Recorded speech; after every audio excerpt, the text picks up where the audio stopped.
people in the room, right, you know what I mean. You have only ever known a time in your life when you're trying not to get pregnant or trying not to get somebody else pregnant. And I don't want to blow my own trumpet, but on both accounts, I fucking smashed it. I think it comes down to skill set at the end of the day, doesn't it? People are just good at different things. Some people are good at the violin. Some people are good at parallel parking. I was very good at taking the pill. Every day, every day, every day. Honestly, I used to think I was so good at taking the pill, I deserved a reward. Arguably, there was a reward. It was the reward of not having to watch Peppa Pig or cleaning up another human's shit. Tell you what I don't understand, right, is women who are on the pill and forget to take it. Don't get that. Because don't get me wrong, I forget things. I forget my keys, my wallet, the fact I'm married. Sure! But forgetting to take something that can prevent you from creating a human that could one day say, turn the machines off, is what she would have wanted.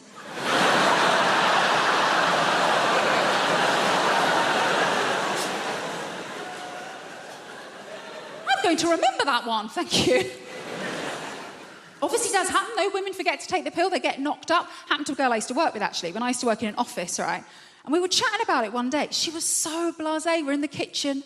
She's just standing there rubbing her belly like, well, the thing is, I've just got really bad memory. I was thinking, that's funny, because every day without fail, you remember to steal my milk. Maybe if you'd strapped your packet of microgynon to my semi-skimmed,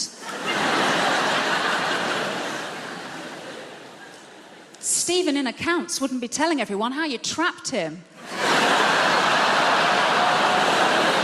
I think the reason I was always very good at remembering to take the pill, because I've been on it for so long. I was on it since I was about 16. And the reason I started taking it was because I was going out with my first boyfriend, Kevin Sutherland. A boom, chicka, wow, wow. He was quite the catch. He had a Peugeot 106 and a tattoo of Bart Simpson, which I thought showed a great joie de vivre. And things were going very well between Kevin and I. We had matching bracelets from Argos, so you can tell how serious we were. And we'd agreed that we were going to do it for the first time, right? So I was like, right, I put myself on the pill because my first time is going to be really special. My first time is going to be just like in the movies. So the big day arrived, and Kevin, bless him, he made such an effort for everything to be really perfect. Like, he paid his little brother to leave the room.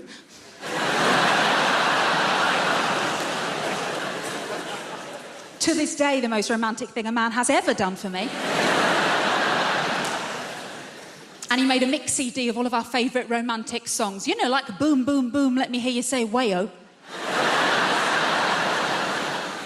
And as we lay down on his single bed, with his Liverpool FC duvet cover on it, the scent of Lynx Africa heavy in the air. And as Kevin took my virginity so beautifully, and gently, and quickly, from behind, I remember thinking, wow, just like in the movies. Obviously, it's quite difficult to make eye contact in that position, isn't it? Almost felt like I lost my virginity to Steven Gerrard.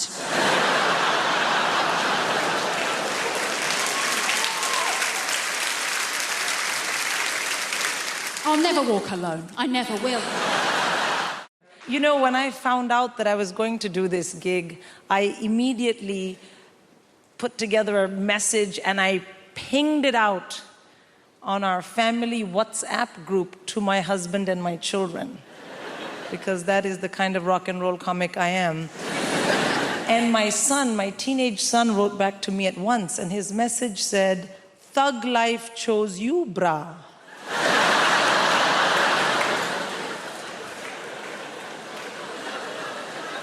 And I was like, oh shit, my child has joined a gang. I mean, what kind of language is this? Thug and bra. It had 2 R's, but he's a terrible speller. And I was like, oh no. And the other thing is, I thought, this message is not for me. This idiot has sent me a message by mistake, which is for a gang member. What if the next message is something much worse? And that really bothered me, because Well, this was my moment. I am going to Apollo. Like, if I'm going to find out you're a criminal, can we do it next month? So I wrote back to him in all caps, because as a good Indian mother, I mainly shout at my children.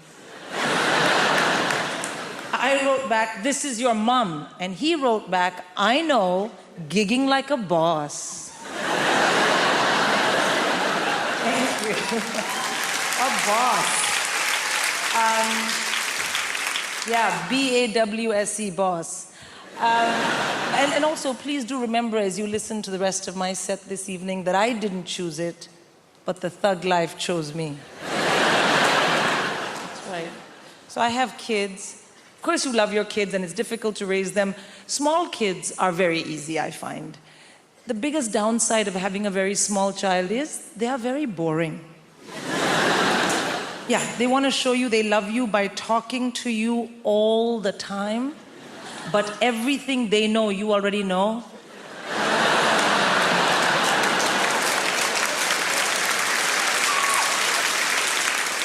I mean, literally zero value add in any of those conversations. But you do it anyway because they're your kids, you know? And you know what people say? Small kids, small problems, big kids, bigger problems. And the reason is that as your kids get older, you have to discipline them properly. And I find this very stressful because I'm born and raised in India. So what I consider robust, healthy, high-quality parental discipline is frowned upon in this part of the world. That's not true. It's illegal. I know because I have checked. And I want to have really well-behaved kids, but that is no use to me if I am in jail. So I have to learn what you guys do here. And the big thing here is teach your kids about action and consequence using a multitude of techniques. So you have something called star chart. You know what star chart is? Yeah, no, let me tell you, sir. Star chart is you find something vaguely not negative that your child possibly might be able to do and then work it into the conversation and give them a star. Thank you for not kicking me in the face today. Here's a star. And then the other one, action and consequence, naughty step. You've been terribly behaved. Kindly go relax on the staircase.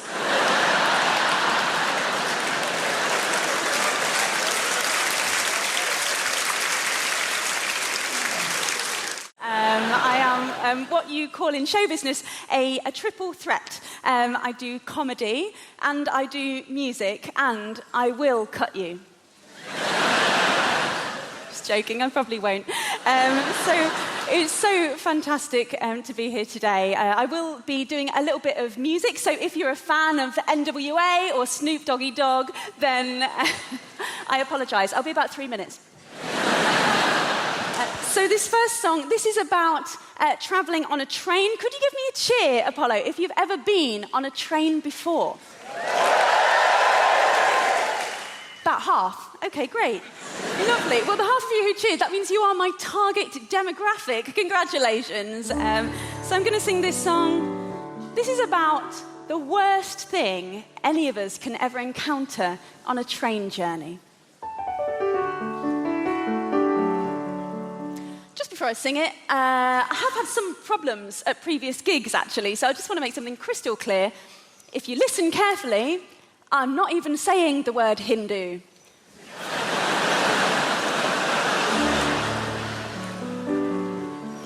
Just listen harder.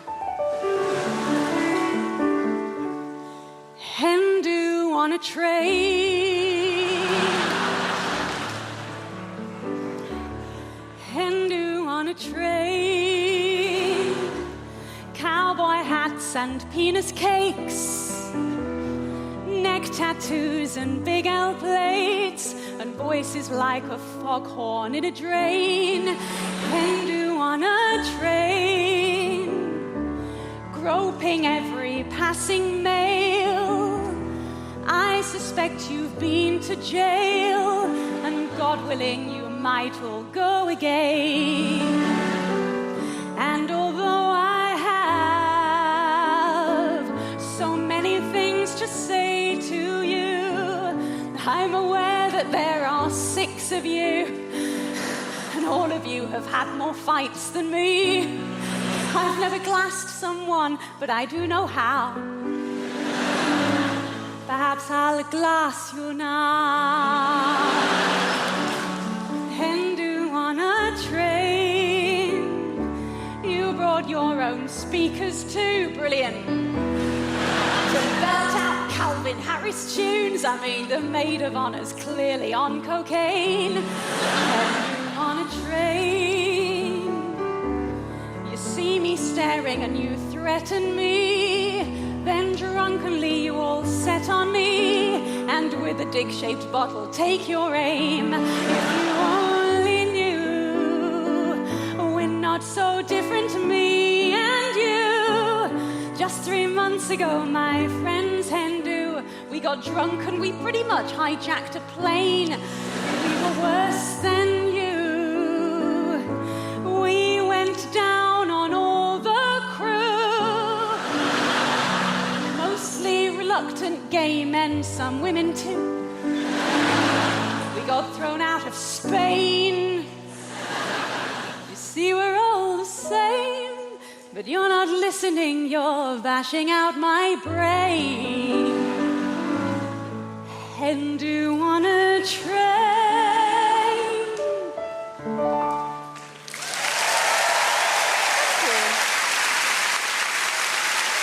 I'm married to a comedian. Did you know John Richardson? Oh, yeah. You know he is. Do you know, because I'm going on tour, my management company, they took a Facebook advert out and someone said, don't read the comments. So I did. There was just one that bothered me, and this guy had put, without trying to be too crude, how many has she had to get the career she's got? I mean, the answer's 1, but...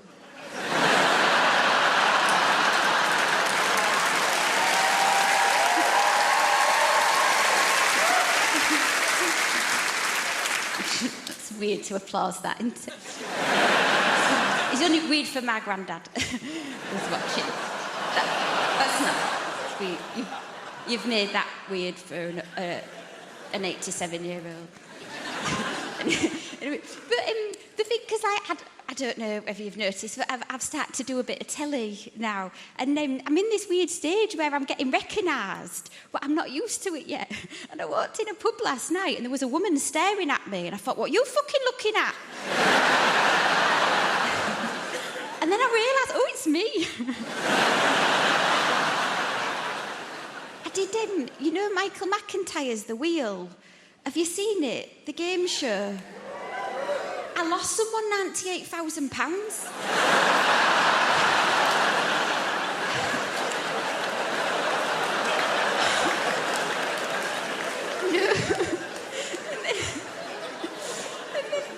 If you've seen the show, you know they go back down in the ground.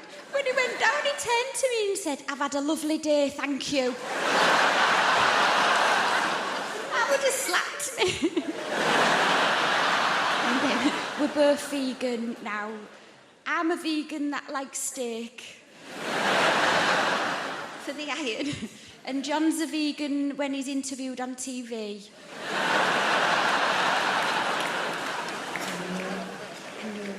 It's a weird life for him, though, you know. I've seen it through his eyes.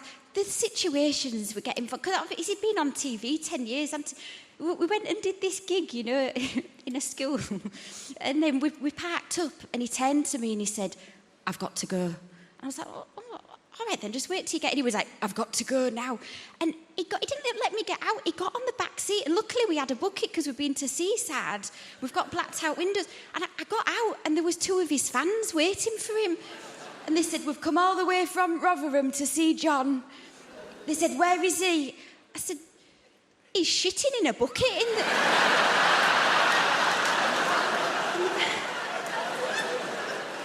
back of the car. And they said at the same time, we'll wait. But yeah, but we're both vegan. And then when we go when we go out for a nice meal, I'll order the steak for the iron. And he'll order butternut squash. And then he'll be looking at my steak and he's not listening to what I'm saying. And so what I do right at the end, I go, oh, I can't eat that last bit. Oh, what a waste, like that. And then we just swap the plates round and it's all in silence. And he eats this bit of steak and the look on his face after he's eaten it is like, you know those Facebook adverts that go viral of the deaf baby when it gets a hearing aid?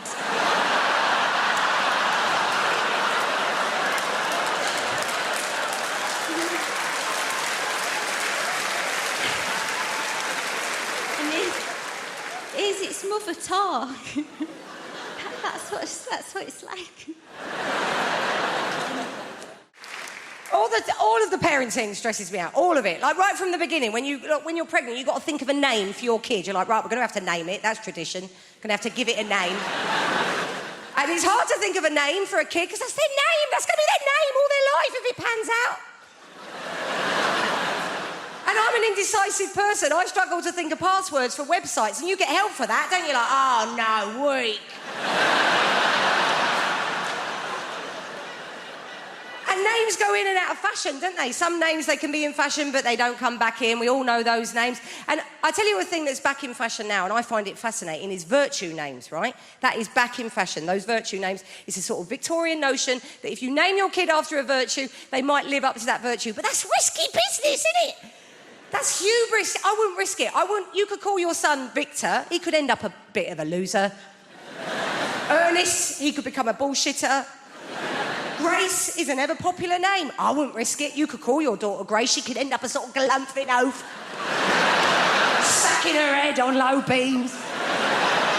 Falling into crockery at dinner parties. You'd be like, oh, come on, Grace. Do your laces up, babe. Stop farting. Prudent, she'll end up lip deep in debt, won't she? Chastity. Although my son is called Frank. Someone said to me, you've done it, innit? You've called your son Frank. That's a virtue. To be honest, to be above board, to be trustworthy. I was like, oh, shit, never thought of that. He'd end up an estate agent now, isn't he? He's funny, Frank. I think he's funny. I would say that, wouldn't I? Because I'm his mum. He's not funny. My child's funny. Tell a joke. Look at 774 pictures of my child. But I think he's funny, right? I went to pick him up from school the other day. I pick him up every day because they get proper arsey if you don't. They do. They ring you. They're like, where are you? I'm like, TK Maxx. Where are you? Oh, all right then, yeah. So, yes, I went to pick him up from school. And I was late, and I wasn't being very laid back that day. I was running a bit late, a bit stressed. I had my eldest with me. I had my mate's 2 kids that were coming back for tea. I thought we'd just get him and go. He's in reception. I was like, right, we'll just get off, yeah? But the teacher stopped me. She went, can you wait, actually? Can we have a quick chat? In that, voice. So I had to arrange my face into one of those mum pretending to give a shit faces. I said, go on, what's he done? She said, do you want to tell Mummy what you did today, Frank, or shall I tell Mummy? He's got upset now. He's like, you tell Mummy. I'm like, what's he done? What? She said, look, today, Frank stuck a digit up the teaching assistant's bottom.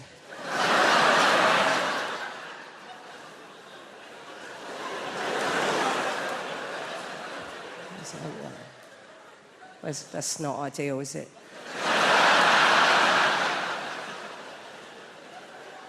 It's very difficult to know what to do with your face. I was going through all the faces in my phone.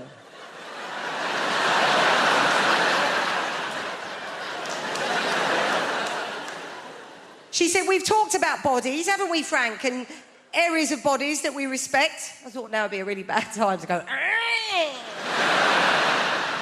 this is awful. I mean, this is a finger up the TA's... I mean, this is now they're teaching numeracy in primary education now. It's not like, oh, if Frank's got one finger up the TA's arse, how many fingers are still on the outside?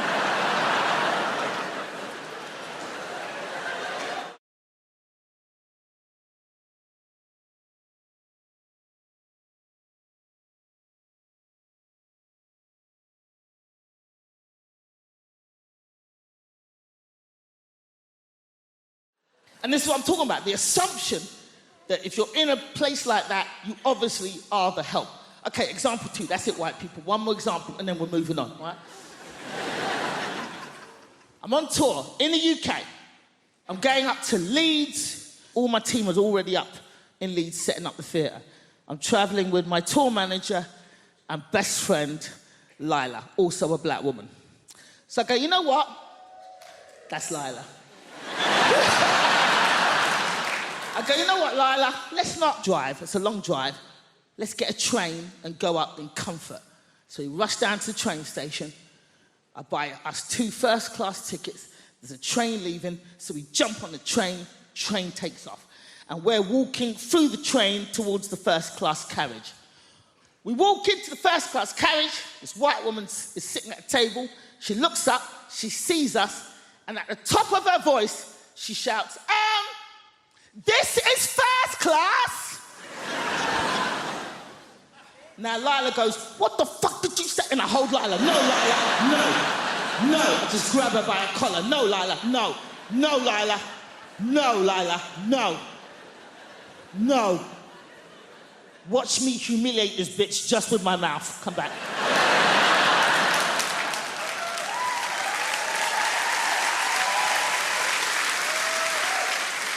So at the top of my voice, I say, thank you, lady.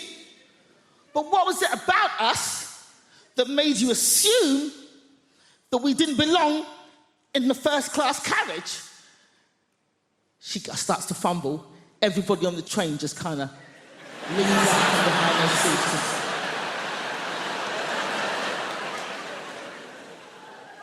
And she gets flustered. She's like, and then all she could think of was like, I thought you were lost. And I was like, how'd you get lost on a moving train going in one direction, bitch? How? Now, this woman was not alone. She was with her husband. Her husband was sitting opposite her at the table, same table.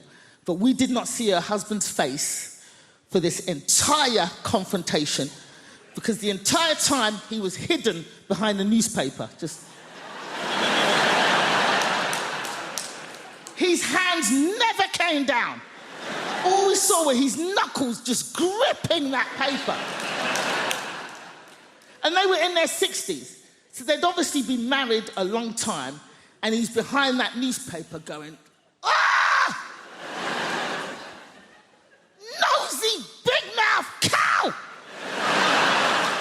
30 years we've been married, and every day of those 30 years I've said, mind your own fucking business!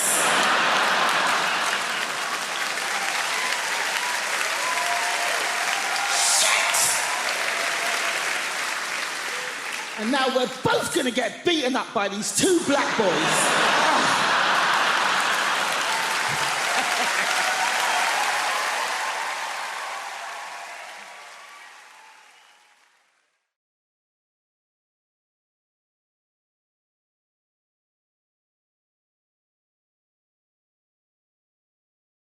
You know, when I found out that I was going to do this gig, I immediately put together a message and I pinged it out on our family WhatsApp group to my husband and my children, because that is the kind of rock and roll comic I am.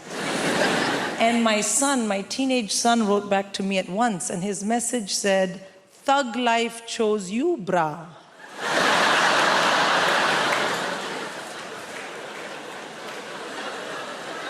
And I was like, oh shit, my child has joined a gang. I mean, what kind of language is this? Thug and bra, it had 2 R's, but he's a terrible speller. And I was like, oh no. And the other thing is I thought, this message is not for me. This idiot has sent me a message by mistake, which is for a gang member. What if the next message is something much worse? And that really bothered me because, well, this was my moment. I am going to Apollo. Like, if I'm going to find out you're a criminal, can we do it next month? So I wrote back to him in all caps, because as a good Indian mother, I mainly shout at my children. I wrote back, "This is your mom." And he wrote back, "I know, gigging like a boss." A boss. Yeah, B-A-W-S-E, boss. And also, please do remember as you listen to the rest of my set this evening that I didn't choose it, but the thug life chose me. That's right. So I have kids. Of course, you love your kids, and it's difficult to raise them. Small kids are very easy, I find. The biggest downside of having a very small child is they are very boring. Yeah, they want to show you they love you by talking to you all the time, but everything they know, you already know.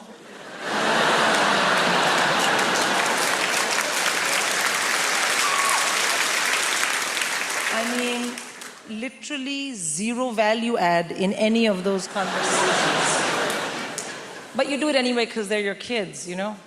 And you know what people say? Small kids, small problems, big kids, bigger problems. And the reason is that as your kids get older, you have to discipline them properly. And I find this very stressful because I'm born and raised in India. So what I consider robust, healthy, high-quality parental discipline is frowned upon in this part of the world. That's not true. It's illegal. I know because I have checked. And I want to have really well-behaved kids, but that is no use to me if I am in jail. So, I have to learn what you guys do here. And the big thing here is teach your kids about action and consequence using a multitude of techniques. So you have something called star chart. You know what star chart is? Yeah, no, let me tell you, sir. Star chart is you find something vaguely not negative that your child possibly might be able to do and then work it into the conversation and give them a star. Thank you for not kicking me in the face today. Here's a star. And then the other one, action and consequence, naughty step. You've been terribly behaved. Kindly go relax on the staircase.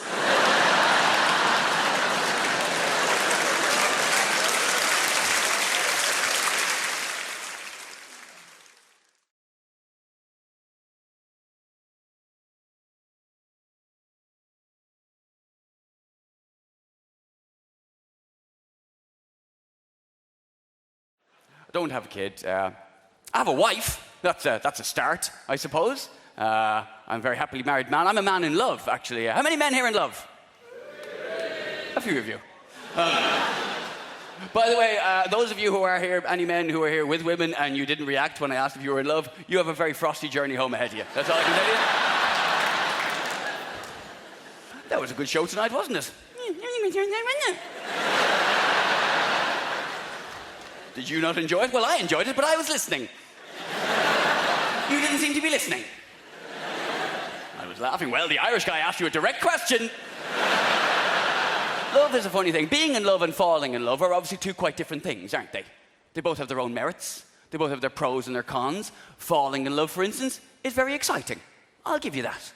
You never know what's going to happen next. Every time you see her, your heart beats faster. You touch her, you tingle, you can't get her out of your head. Falling in love, very exciting. And being in love is fine.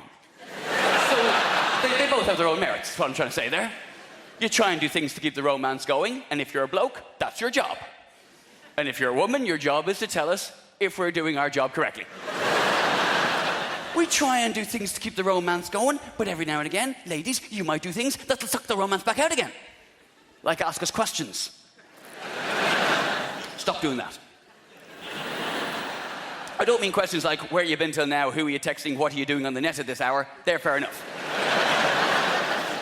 I mean questions like, what are you thinking? Piss off with that question.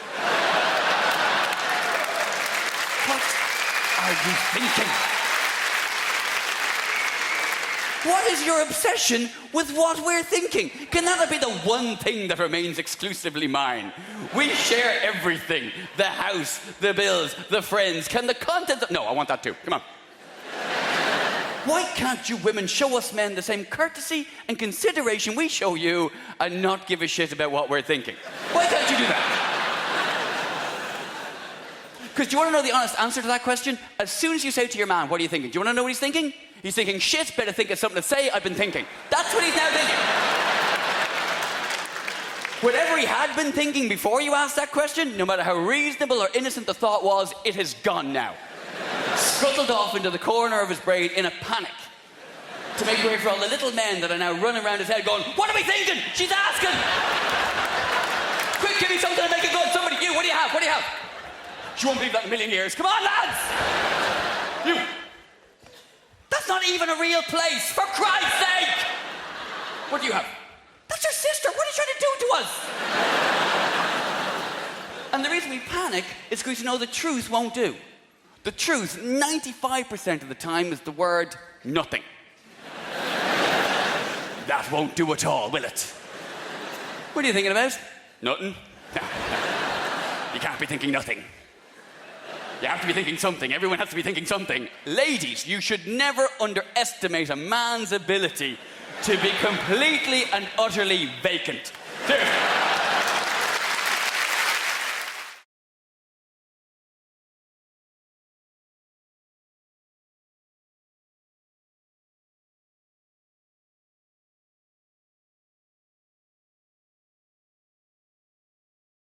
A lot of people know that I used to be a bouncer, which, if you didn't know, I imagine that's come as quite a surprise. What? I was. Problem is, I still look like a bouncer. There's about 12 of you in here that showed me your tickets, and people still treat me like a bouncer. I went out a little while ago for a drink. I'm in the bar's hot, so I went outside, get some air, send a text message. So I wasn't stood there very long. I looked up from my phone and a queue had formed. That's the kind of... I had to learn how to be a bouncer while being a bouncer, which is like the worst place to learn how to do that job, especially when people think you can fight. I accidentally got a reputation that I could fight. I was 19, it was in my local bar, and I'd been there I was drunk. I was really drunk. I'd had like 50 beers. I had 3. You know I had 3. I realised about that line, like, as you get older, you think that line's going to stop. It doesn't. It just changes. Like, do you remember being 19 and you go out drinking with your friends and you have like 3 Budweisers and you're comatose, but your friend says, how many drinks you have last night? And you're like, 50. Then you get into your mid-30s and you actually go day drinking and consume 50 pints and then come home and like throw up on a cat and go to the toilet in the cupboard. But the moment your partner says to you, how many drinks did you have last night? You're like, 2. I think that second one was a bad one. I was really drunk. I was that level of drunk where I've now gone to the toilet and now I can't stop going to the toilet. Like, have you ever been that drunk? You've broken the seal and now you can't stop pissing. It doesn't even look like piss anymore, does it? It's so clear. It doesn't it? It doesn't look... Have you ever had that drunk thought where you're like, taste it? I mean, neither. I haven't unless you have. I haven't you, because right, that's disgusting. Why would you bring that up? I haven't.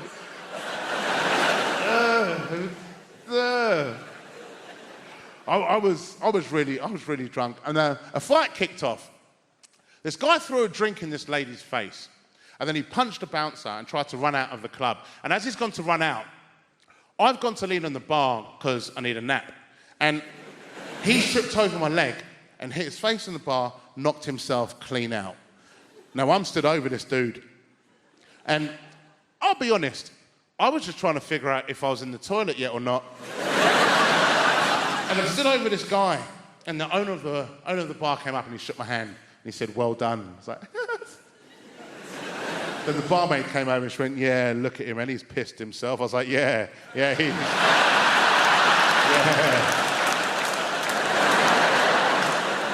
Yeah, he's definitely did that.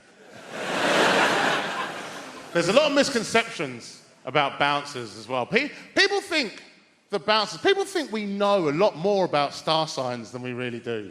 Like, we don't. We just know that's how to catch you out, because I don't know, but I also know neither do you. And you always know who in the queue to pick, because you can see them practicing. We've all done it outside clubs when you're waiting to go in, going 3rd of the 8th, 94, 3rd of the 8th, 94. Then they get to the front and they're confident. They hand their ID and you go, date of birth, please. You go 3rd of the 8th, 94. You go, what's your star sign?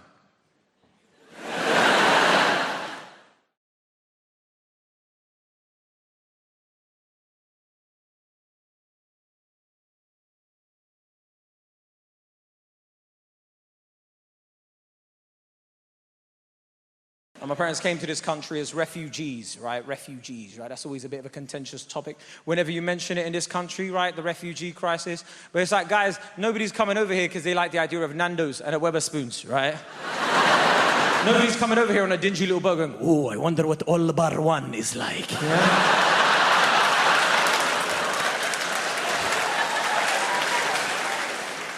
You know, the funniest part of that whole thing, right, is we call ourselves Great Britain, and then get surprised when people turn up to see how great it really is. So guys, there's an adjective in the name.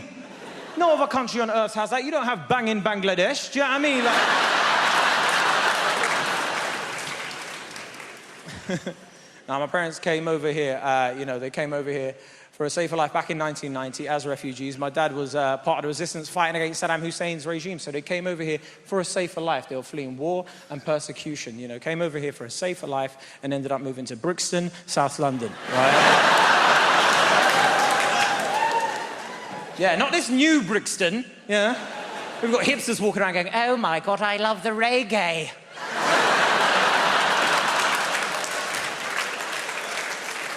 Look at your delightful colours, Jah Rastafari, indeed, yeah. I'm talking Brixton in the 90s where you could buy weed in a patty in the same building, right? The kind of place that was just littered with £1 shops, like you go in there for like sellotape, but somehow you end up leaving with chocolate, shower gel, and a brand new identity, It's changed now though, man. It's not as rough as it used to be. I knew my area changed when we got a Starbucks. Because I thought to myself, the last thing gangsters on council estates were crying out for was caramel frappuccinos, right? I just want to see how that conversation would happen. One of these guys walking in there like, yeah. Obviously. Because everything's obvious to these guys, right? Apart from the law.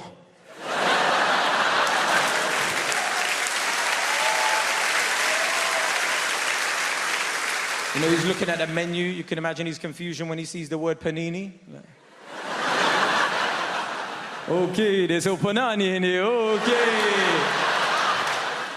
My kind of coffee shop, yeah. He can't even pronounce what he wants. He's there looking at the menu like, yeah. Can I get a... Flip it. Give me one of them things there, boss, yes. The guy behind the counter is really excited. Certainly, sir. What size would you like? Yeah, get me a large, innit? Because I'm living large, you get me? Make sure you spell my name correctly, though, yeah? It's killer with an A, not E, y'all.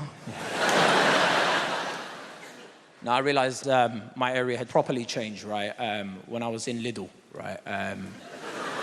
No, because I love Lidl, I even love the way Lidl sounds, like Lidl, Lidl, because it sounds like what a German would reply if you asked him what the price was, you know what I mean? Like, it's only a little, do you know what I mean? Like, I was in there, right, and I saw these two hipsters, right, and one said to the other one, no, Hugo, don't get the sliced bread, we'll go and get some sourdough from elsewhere. I was like, who are these monsters, bro? Yeah? I think they're too good for sliced bread, right? Sliced bread is so good, we use it as a measurement to describe how good other things are in this country, Hugo. And is that not good enough for you? Get out of my country right now, Hugo.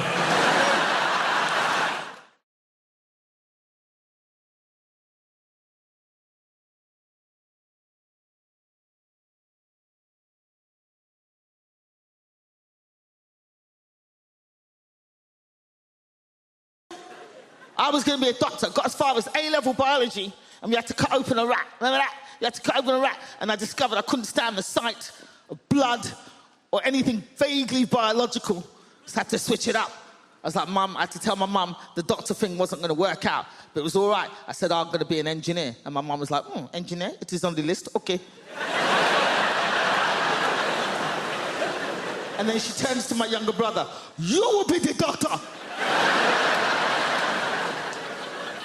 And that's how it ran in my family. She wasn't impressed when I decided to become a comedian.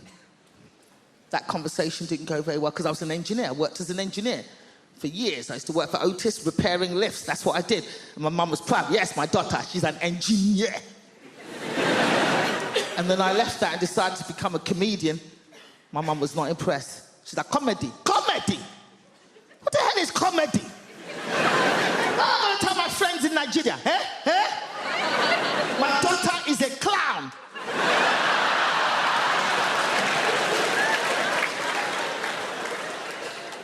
But luckily for me, within 6 months of starting comedy, I got on this talent show called The Big, Big Talent Show, hosted by Jonathan Ross. Got on this show.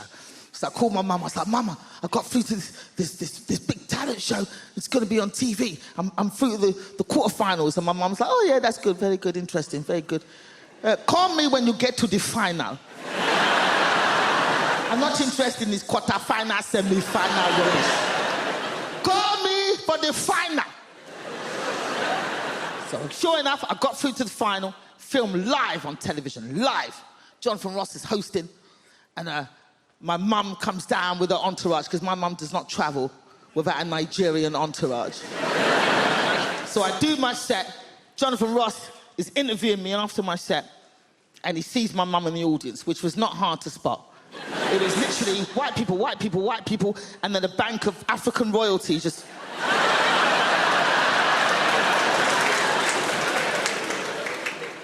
So Jonathan points to my mum and he goes, is that your mum? That Gina's mum is in the audience. And I swear to God, my mum stood up like this.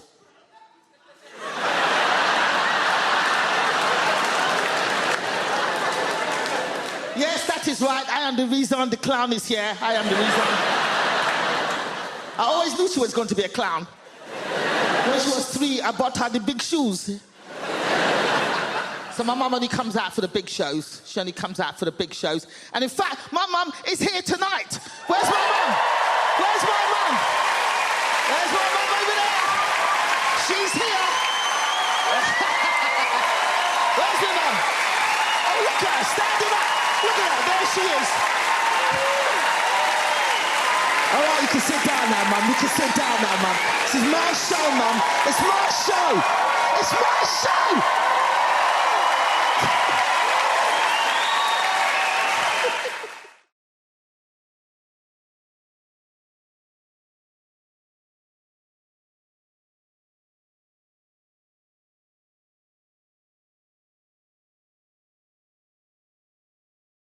I hated teaching. And it's a brilliant, wonderful, noble profession, obviously, teaching. I hated it because I didn't want to do it. The only thing that got me through those years were children, because some of you parents will know children are wonderful and weird. I used to teach a class in North London. You'll think I'm exaggerating this. I'm not. This is just one class I'm talking about. They were the strangest group of human beings I have ever seen assembled in one place, right? They were the strangest group of human beings ever in one. I include all of the series of Big Brother in that. Right, I'll talk you through some of them. There was a child called Marwood in that class, which isn't a real name, let's be honest. He was absolutely on a different planet to the rest of us. I'll prove it. I once said to him, Marwood, what are you going to do when you leave school? Straight away, he said, well, I'm going to be one of two things, sir. I'm going to be a gynecologist or a train driver. I said, they're rather contrasting professions, Marwood. This is only funny if you believe me, he wasn't trying to be funny at this point. He went, yeah, they are, aren't they, sir? I suppose at the end of the day, I just like tunnels. Fortunately, there was a child in that class that made up for all of them. Her name was Karen Powell. She was my favourite student of all time. She was 11 years of age, this big, and had two fascinating characteristics. Number one, her internal compass was buggered, right? So she was 10 minutes late to every single lesson and the school wasn't that big. 10 minutes late. The second was, even though she was 11, she spoke, for reasons best known to our creator, like a repressed 1940s housewife. And You think I'm exaggerating this? I am not exaggerating it. She would come into my class like this. Hello, sir. How are you today?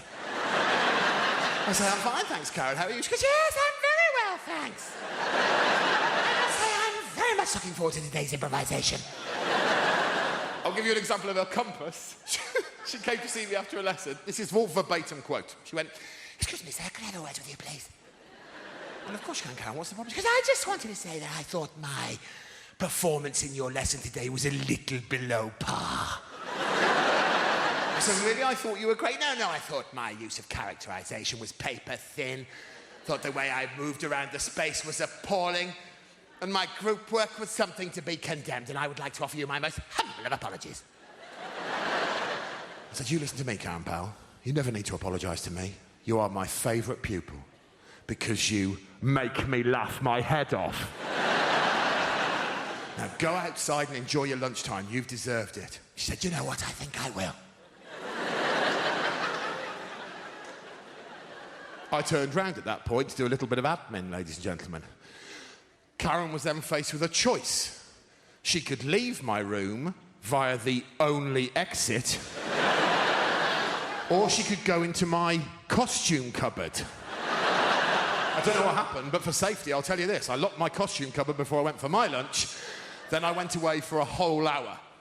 When I came back, I opened the cupboard, and I swear to you, that child was standing with her back to me in a scene from the Diddy Man remake of the Blair Witch Project, just doing this. And I went, Karen? She went, hello, sir. I said, have you been in there for a whole hour? She said, I'm rather afraid I have. I said, oh my God, I am so sorry. She said, don't you apologise to me. I've only got myself to blame. I'll see you later.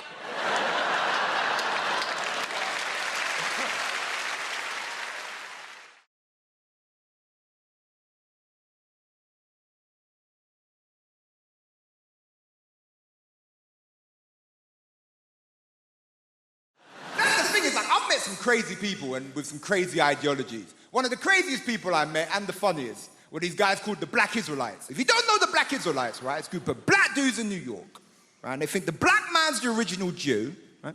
They think the white man's the devil. I mean, look, you know, they have a point, right? And they think Jesus, right, is coming back to put white people in slavery, right? Which, look, I think is messed up.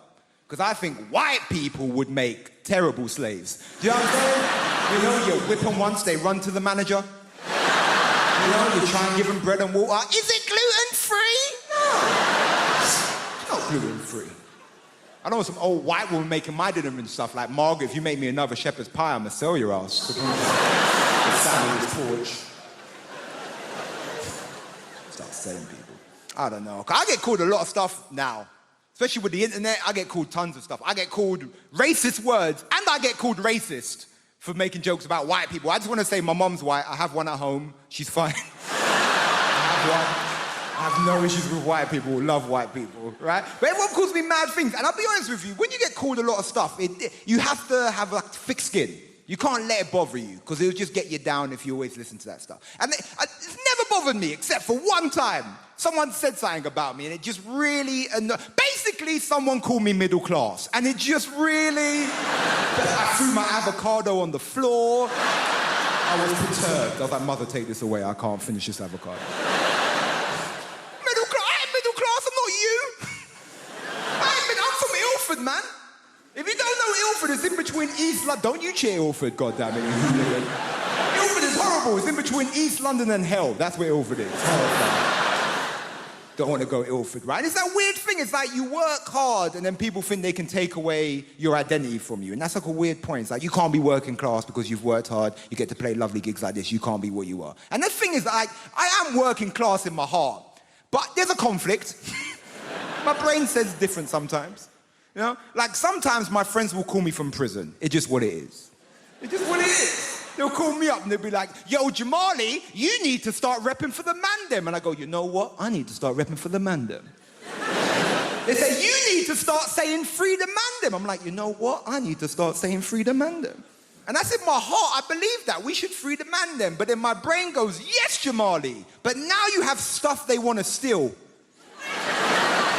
I'm like, yeah, them if they've completed the course, maybe. I don't know. Free them up if they've repented. I don't know. Because they ring me up, they'll be like, yo, say free Ginger J. Free Ginger J. Say free Worm. Is Worm still locked up? You better free him. Say free Killer. Nah, I don't know about Killer, man. I'm not saying we should never free Killer, just don't free him where I live. Because I live in a nice gentrified area now, just what I'm saying. So it's like, and I'm angry at gentrification, but it's hard because it's delicious. I'm drinking my latte going, oh, these hipsters, do you know? Like, so yeah, free hit Killer, but just not where I live, not in my community.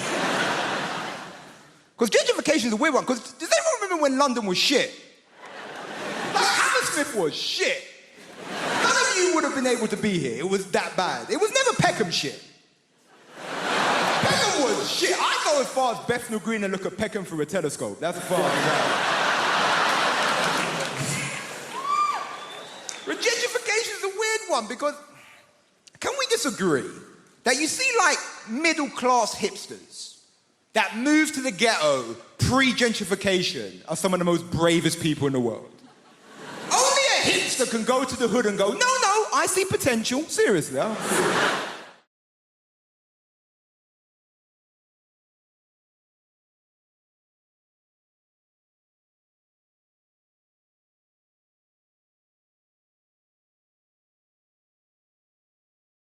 I've realised that the musician I want to be is the drummer from Coldplay. I want to be the drummer from Coldplay so badly because that dude is rich as shit and no one knows who the fuck he is.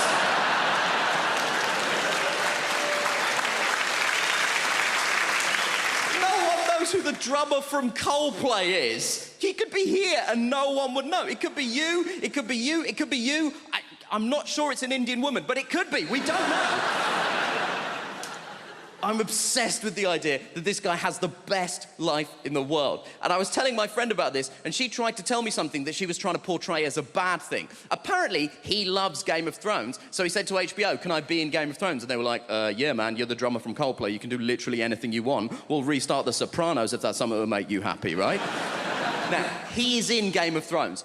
Confession time, I don't watch Game of Thrones, but even I know the Red Wedding is an important episode of Game of Thrones, right? He is in the Red Wedding. Guess what he is doing in the Red Wedding?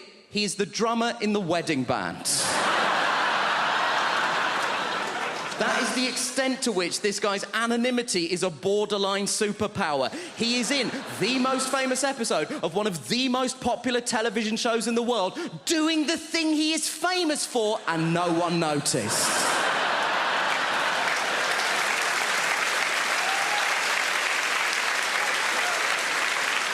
That is Kaiser Soze shit. And my friend was telling me that she read a supposedly embarrassing story that one of the actors told. One of the actors said that when they were shooting The Red Wedding, he was making small talk with the extras, and he got round to the drummer from Coldplay and said, are you a full-time extra? And the guy was like, no, I'm a musician. So he said, to the drummer from Coldplay, have you played on anything I might have heard of? To which the drummer from Coldplay was presumably like, have you heard of All Music? Because I'm basically the drummer on All Music. And my friend tried to tell me this, like this was a sad thing. She was like, oh, this guy's in Coldplay, but no one knows that he's in Coldplay. Isn't that sad? No. Because the problem with being in Coldplay is that people hate Coldplay. People hate Coldplay so much. And the people who hate Coldplay don't say things like, oh, it's not to my taste. They say things like this, I hate Coldplay! But what you mean when you say that is, I hate Chris Martin. No one is angry with the drummer from Coldplay. No one has ever been like, oh, the drummer from Coldplay! He's ruined my life! And I know what you're thinking. You're thinking, Nish, why are you so obsessed with the drummer from Coldplay? There's two other people in that band. We don't know anything about them either. And you know what? You're right. There's a guitar player and a bassist in Coldplay. I wouldn't know them even if they were here. I assume it's you two, but only because they sat next to her and I spoke to her already. That's all I've got to go on at this point. They have the exact same life as the drummer, because I did a bit of research into this. Turns out Coldplay are one of those bands where they split the royalties equally. So they have the exact same life as the drummer, apart from one detail. They have the exact same life as the drummer. They have the same level of wealth, access, and anonymity. But crucially, the drummer is sat down.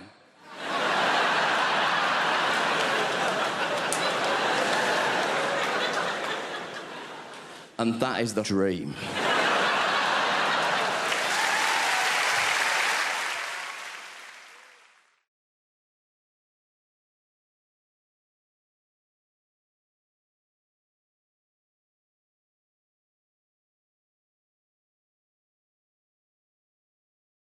But do I get to travel with this job a lot, which I enjoy. I get recognised as well, which is a strange experience. It's not always from being on TV. Sometimes you just get recognised the next day if you've done a gig somewhere. Like I had this recently. I was up north, and I'd been doing some gigs. The next day, I was just in the hotel having my breakfast, and there was a couple in the corner, and I could see they kept looking at me. This couple must have been sort of in their 50s, and they kept looking over at me, and I was just having my breakfast. And as they got up to leave, they came past my table, and they stopped. And the lady said, "Can we just say," she went, "You were amazing last night." I said, "Oh, wow, thank you so much." She was like, "Honestly, our cheeks are still hurting." I was like, "Wow, thank you." And her husband was like, "We just love finding new people." And I was like, "Wow, thank you so much." And they walked away, and a few people turned to look at me, and I thought, oh, they're probably quite disappointed. They don't recognise me. They don't know who I am. And then I thought, no, that's not it at all, is it? It's because at no point during that interaction did anybody mention that I was a comedian. So all that happened was this couple approached me over a hotel breakfast and said, "You were amazing last night. Our cheeks are still hurting. We love finding new people." But of course, the issue is that the people there, of course, you can't tell from looking at me like I'm a comedian, because you can't just judge someone just by looking at them, can you? I mean, you can, but you shouldn't. But you can sometimes, can't you? You know, like, for example, if you see a man over 55 with a ponytail. You can make assumptions, can't you? Like he's either a magician or he knows karate. You know one thing for sure, he's definitely divorced. Like you shouldn't, but you can is my point. But of course, ultimately you can't, and you can't judge someone just by looking at them. Like you wouldn't know, for example, you wouldn't know from looking at me that I've got epilepsy, would you? Because I haven't. No, I do, don't worry, it's fine, it's good news, I've got it. In fact, fun fact for you, I had my first ever seizure during National Epileptic Week. Which was fitting.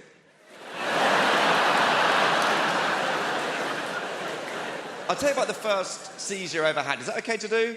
Is that all right? Thank you. I know sometimes people get a bit funny if people start talking about health conditions. I know some people don't like to talk about their own health conditions. Like I've got a friend called Paul. He's got psoriasis. Doesn't like to talk about it at all. And I'd rather just sweep under the carpet. So people are different. Some big fans of psoriasis stuff down here. There's more if you want it. Just scratching the surface. But no, we'll move on. It's one condition at a time. Yeah. Sorry. The first seizure I ever had, it was my first year at university. I was in Topshop trying on a pair of jeans in Topshop. I had no idea that I had epilepsy. I just went in there to try on these jeans, fell to the floor, I had a seizure. I woke up, still in Topshop. I had no idea what was going on. I just woke up. There was this bright light and 3 women looking over me. I thought I was in heaven. And then one of them just went, "Excuse me." She went, "Do you know what day it is?" Now, I didn't know that was a thing. And I remember just thinking, can you not ask someone else?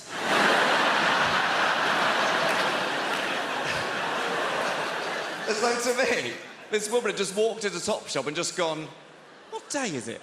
Oh, that's that guy there on the floor. The one who's bleeding from the mouth and appears to have wet himself in a pair of jeans that he'll be forced to pay for, which is unacceptable. I was glad when they went under.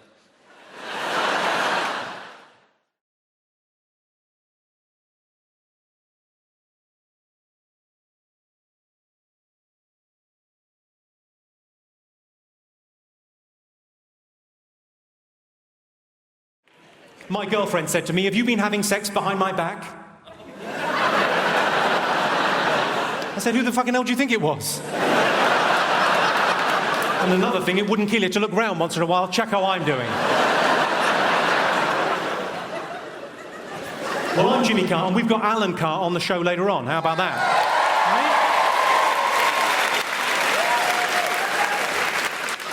Right? I keep on getting mistaken for Alan Carr, so what I've done is I've stopped sucking men off.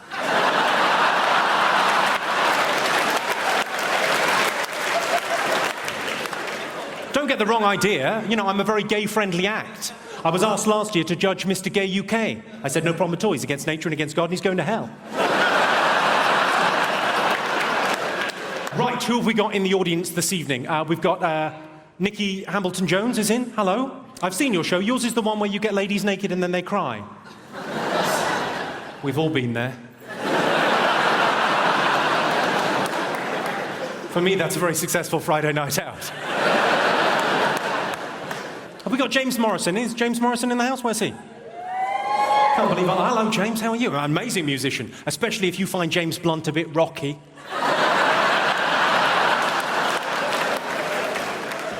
You Give Me Something's an amazing song. You Give Me Something is my favourite song ever about chlamydia. My favourite. I love it. Dean Macy's here. Where's Dean Macy? Dean Macy? You're our hope for Beijing, aren't you, in the decathlon? I love the decathlon. You know, it's where you do 10 different things, isn't it? Sort of jack of all trades, master of none. If you don't mind me saying. The 2012 Olympics is going to cost £8 billion, which is, you know, a lot of money. It's probably going to bankrupt London, but you can't put a price on 2 bronze medals in cycling.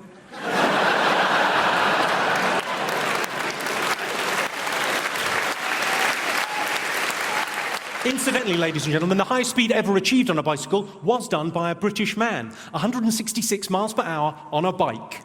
It was recorded at a level crossing.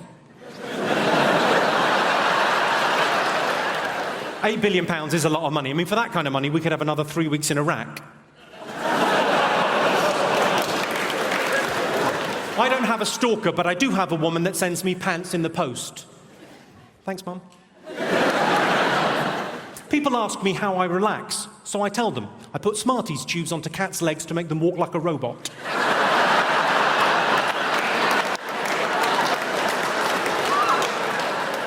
If I'm really stressed, I make them go down the stairs. It's adorable, they look so confused. I realise some of you will be worried about the cat. Don't worry about the cat. If it's hurt, if it breaks its leg, it's already got a splint on. I should warn you, don't kick off this evening. I'm middle class, but I'm hard. Al dente, you might say.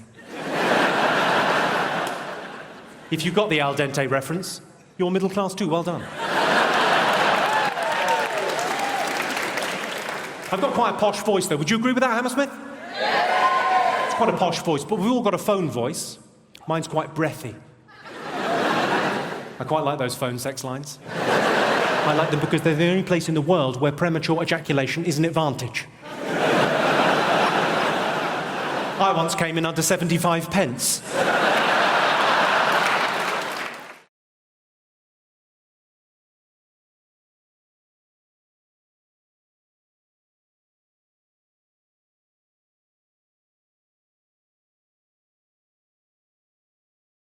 It's a Tuesday night. We've all got to stay over. Should we go for a drink? I said, James, I'd love to go for a drink with you. It'd be great. He said, good. I said, I normally play darts, but I'm up for going out. He said, brilliant. He said, because tonight, it's the Brits. Now, I'm in my 40s. I've been married 17 years. I wasn't really sure what the Brits was, to be honest. But in front of me new showbiz mates, I didn't want to look like a knobhead. So I went, all right, yeah, let's go and do some Brits. Yeah, I'm always up for some Brits. We're always Britain it by us. Let's go and Brits it. Yeah, I'm up for the Brits. Let's go and Brits it. He said, fantastic. He said, I'll phone Robbie up. We'll go to his party. I said, great. If we're going to go to a party, let's stop at the off-licence on the way and get the ale in. He said, no, it's not that kind of party. It'll be in a nightclub. He said, do you know Robbie? And I went, I mean, I know some Robbies. He said, Robbie Williams. I went, oh, Bob! 10 minutes later, I'm sat in a car with James Corden and Freddie Flintoff going to the Robbie Williams Brits after show party. It's one of those moments where you want to phone your mate and go, guess where I am? Well, you can't. I'm just trying to act all cool. I'm also in a car going to a nightclub. It's a long time since I've been to a nightclub. In my head, I'm worried about whether they're going to let me in jeans. The last nightclub I went to, I wore a thin leather tie. It's been a while. We come along in this car, we turn up at this nightclub in London. There's a cavalcade of cars. The bouncers come out and open the door. Bouncers aren't what bouncers used to be. Bouncers used to be different. When I was going to nightclubs, they used to wear dicky bows and look dead smart. They don't do that now. They have little bomber jackets with certificates on the sleeve, don't you? To show you they've got an MVQ in kicking your head in. We go to walk into this nightclub. There's a bank of photographers there. They all start shouting, James, Freddie. Start taking photographs. No one knows who the friggin' hell I am. But they're shouting, James, Freddie. So they stop. So I stopped.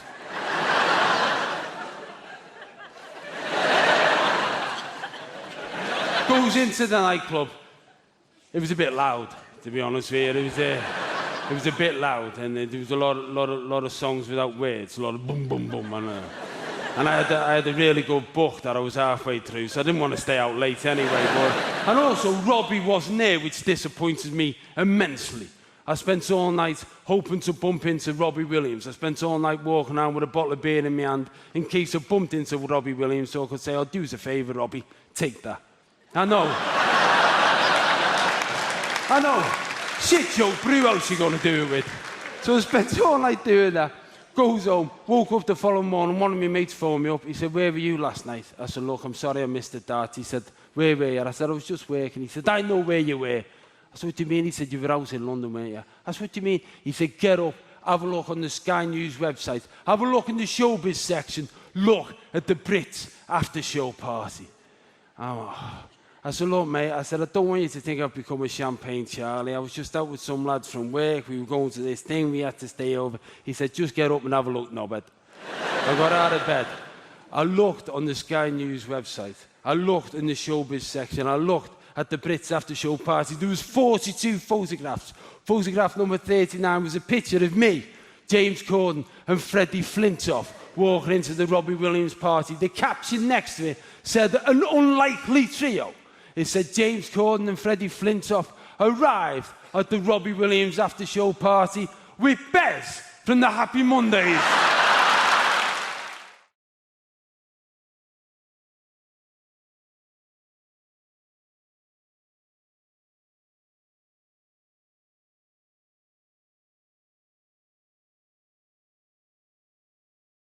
Incredible to think, isn't it?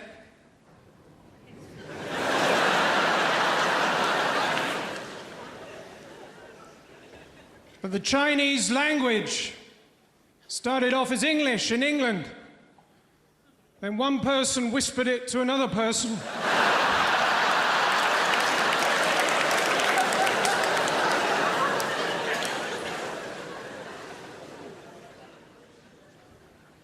Bit of a weird day today. I found a hole in the back of my wardrobe. I went through to a strange and mysterious land where my neighbor was sitting in the bath. What else can I tell you about myself? I like my tea, like my women. Big, black, and with a penguin.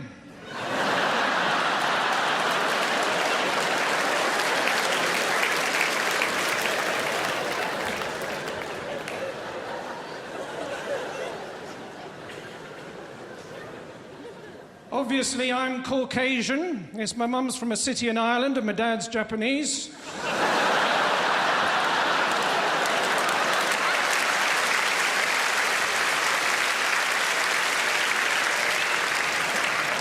Couldn't sleep last night. I was too hot. Then the smoke alarm went off. Put it on snooze.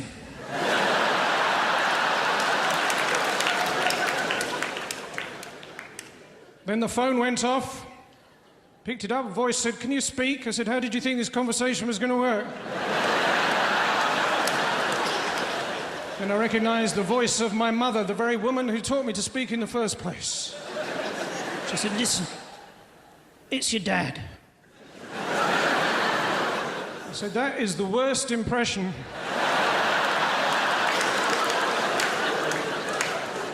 Do you ever have a conversation with someone and towards the end they say, "Well, I'll let you go"? You think, "Yeah, thanks." "Oh, I see what you're saying. You're trying to make me think that you think that I've got better things to do." In reality, you're saying that you've got better things to do. Well, next time someone says to you, "I'll let you go," say, "No." Shut the door. If they make a sudden dive for the window, grab them by their ankles. As they're dangling 4 stories over the car park, screaming, "This has all been a terrible mistake." Say, "Okay, I'll let you go."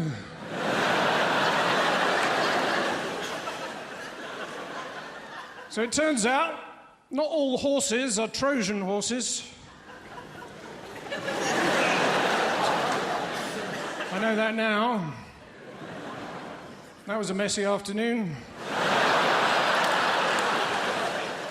Health and safety, that's a minefield, isn't it? Don't tell them.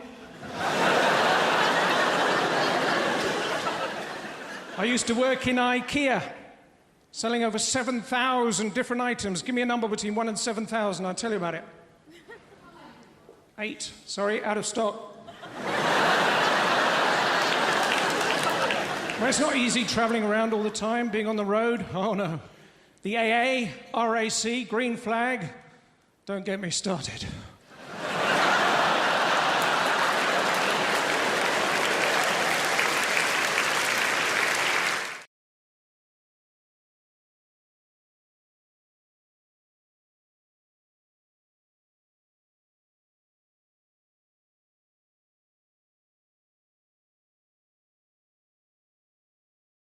I asked her to marry me, she said no, for a laugh. Ah, ha, ha, ha. We were in a restaurant, and I remember the whole thing vividly.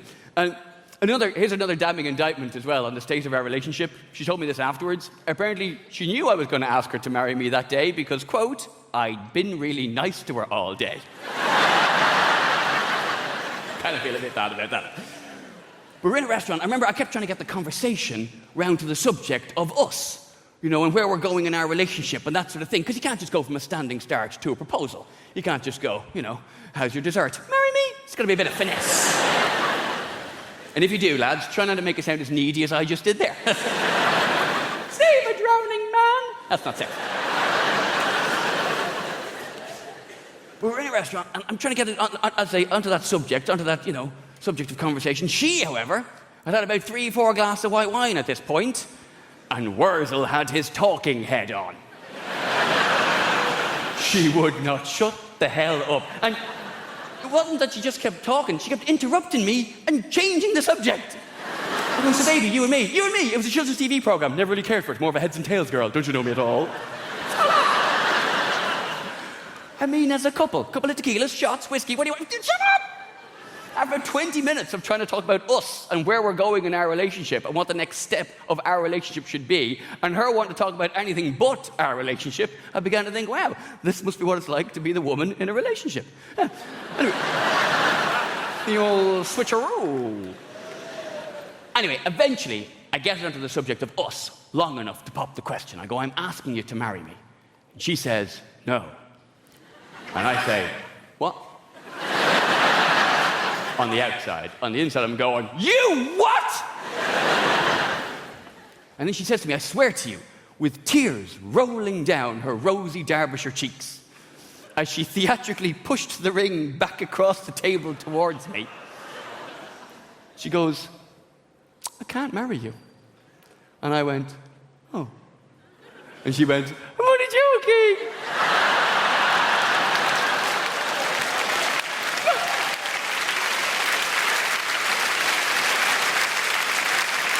What a beezer of a jape. Hey, what a top-hole A-grade wheeze.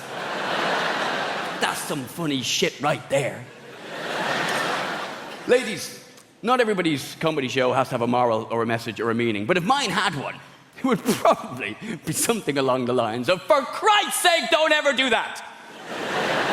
And it's not just because it's mean, because obviously it's not the meanest thing you could do. The meanest thing you could do would be to do the opposite. That would edge it from meanness, wouldn't it?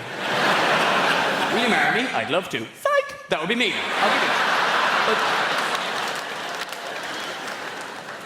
But if you're going to say yes, just say it, and say it quickly. None of this no for a laugh bullshit, because not only is it not funny, not only is it mean, also you'll be surprised how quickly a man's mind can work under stressful conditions. And you don't want his brain going the place it's going to go. From the time she says, I can't marry you, I was off.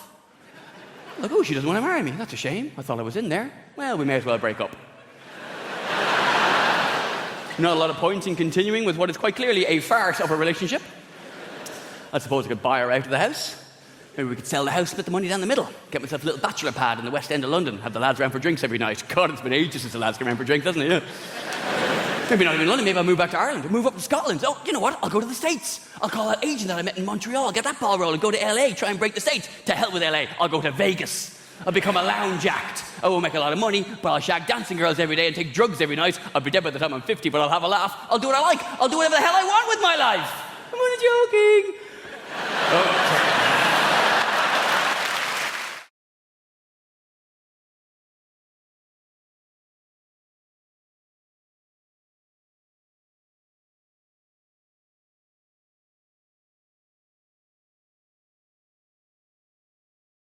I need to grow up. Thank you, mate. I don't know what's wrong with me. I still think I'm 18. My brain stopped developing at 18. My body has just continued to slowly rot. My brain went, that's me.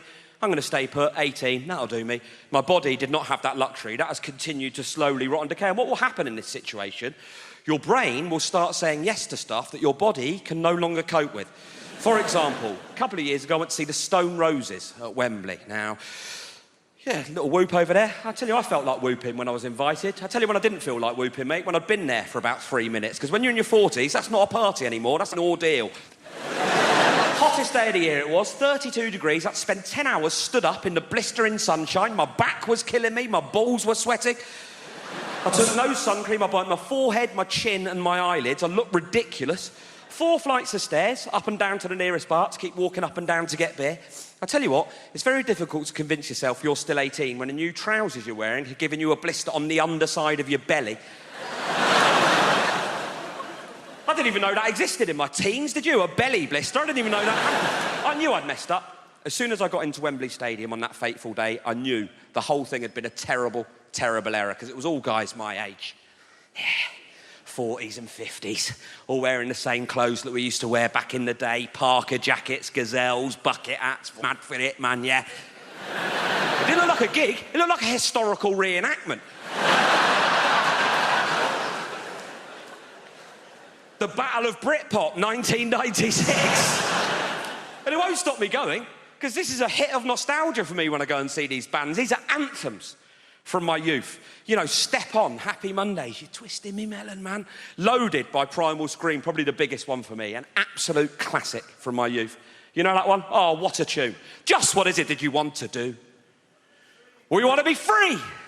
We want to be free to do what we want to do. We want to get loaded. We want to have a good time. Oh, man, yes, that is exactly how I used to feel when I heard that song. I tell you, they played that at Wembley just before the Stone Roses came on. Comes over to Tannoy, he goes, just what is it that you want to do? I thought, I just want to go home, mate.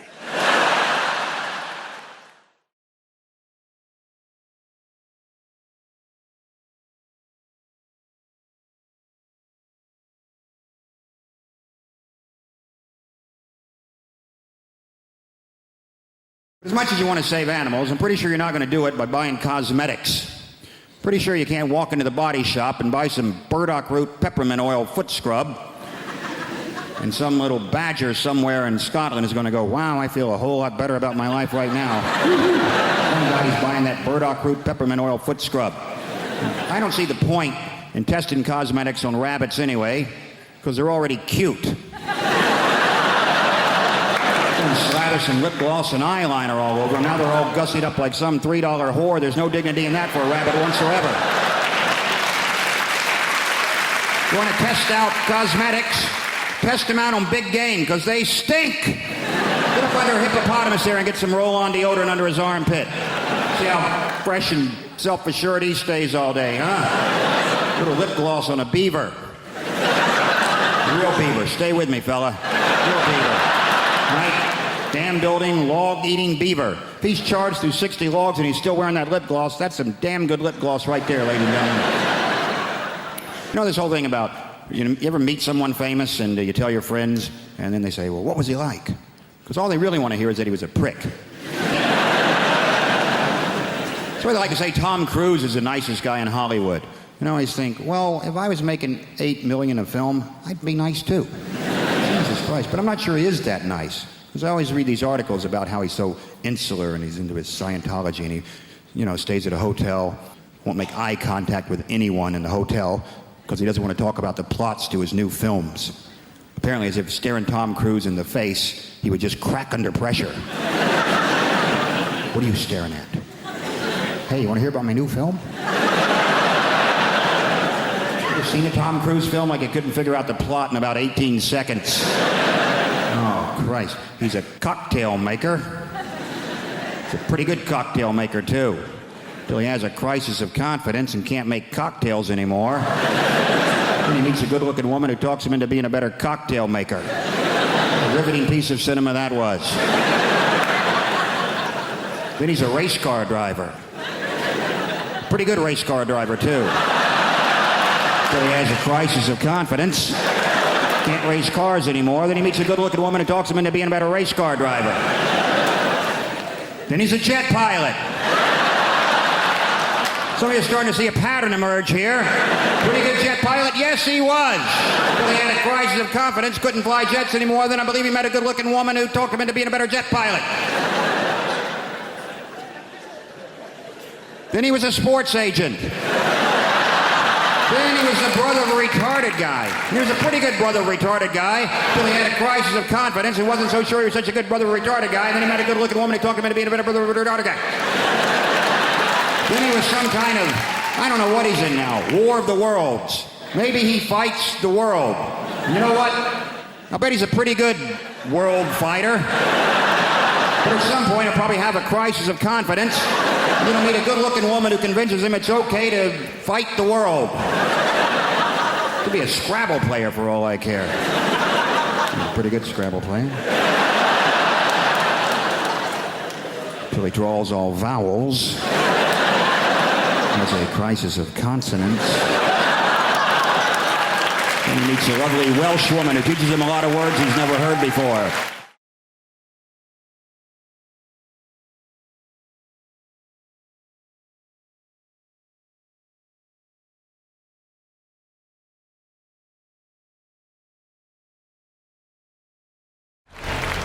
We're here to talk about relationships. Let's crack straight on with the first slide.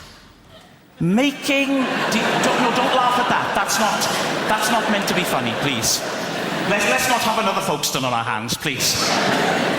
Making divorce work. Now, given that it is a rocky ride, an emotional roller coaster, I start off with a joke, ladies and gentlemen, just to loosen us up. Here it is.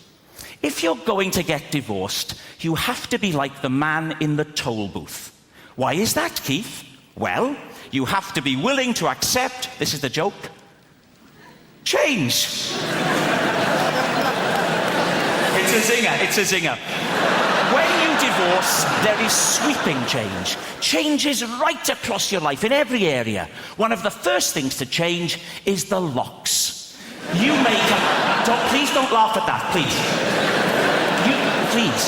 You may come home one day and find that your key no longer fits your wife's lock. Another man's key is fitting your wife's lock. And stop it! Stop, I'm stamping on that. Riaz, with a Z, please. Stop it. It's not that sort of a show. Well, I mean, it's not a show, is it? It's a talk. But it's not smutty. So you may come home and find that your key no longer fits the lock.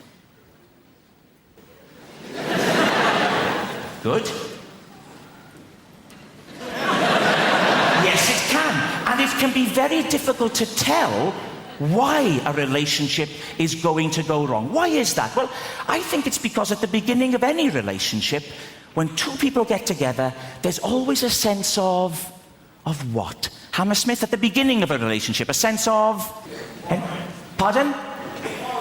Worry. No. Anyone else? At the beginning of a relationship, a sense of... Foreboding. Foreboding is the wrong answer. Lust. Lust. No, no, no. Uncertainty.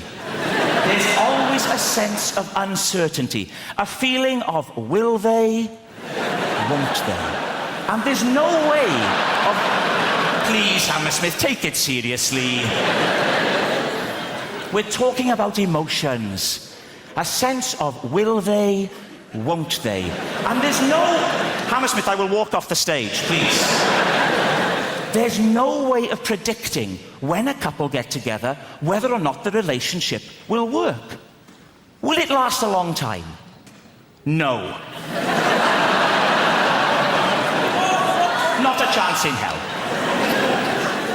Will they stick together? No, no. Will the marriage endure? Yes. Yes. Lee and Leslie. Now, Lee and Leslie are a lesson to us all. They've made a marriage work. So why is it then that when they can make a marriage work, so many others can't? Paul Simon said, there are 50 ways to leave your lover. 1.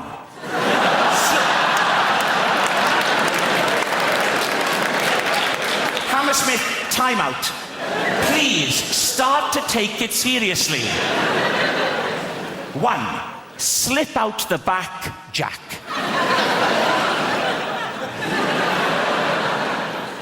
2. Make a new plan, Stan. And 48 others.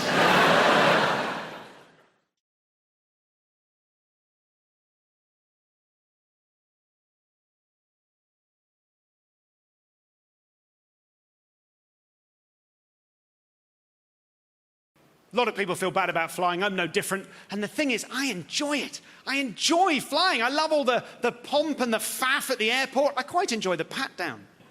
I like it. The one bit I don't love is when I get onto the plane and I have to turn right and then walk through business class on my way to my bit. Because I lead a very lucky and privileged life, and this is really the only time in my life when I'm surrounded by people who think they're better than me and who can back it up. So if I'm honest, what I do is I release whatever greenhouse gases I've managed to store out throughout the day. Not very proud of that. But I was offered a gig recently. I was offered a gig to perform for the sustainability department of a big organisation, big company in Berlin. And they rang me up and they said, would Mr. Goldsmith like to fly business class? And I assured them, in no uncertain terms, that Mr. Goldsmith would, yes, make that happen, yes, do it now, immediately, please, yes. And if I'm totally honest, by the time I had been carried onto the plane by the pilot, gently sat down in my seat, tousled my hair, nothing overtly sexual, definitely a spark.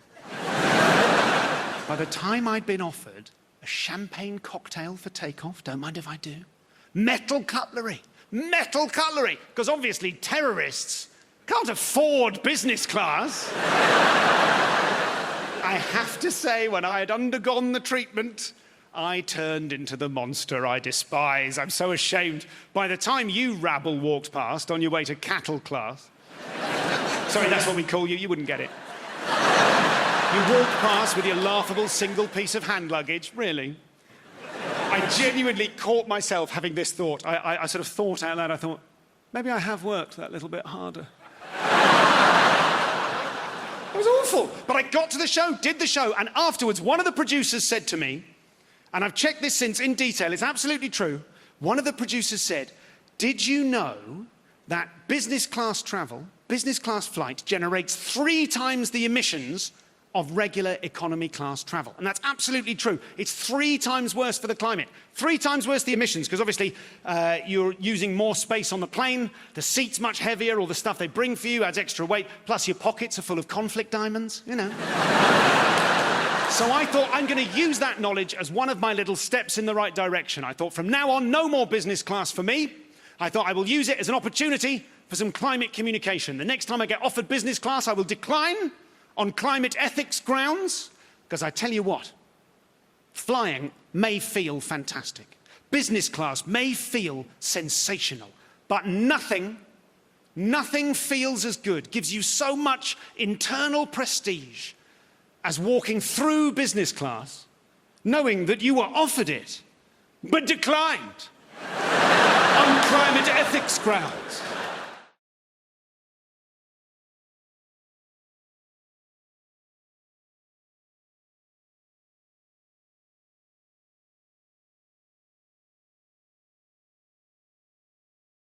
I love watching television. I hate losing the remote control, even if I'm not the one looking for it.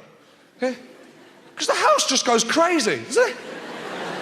Why does no one believe you when you say you are not sitting on the remote control?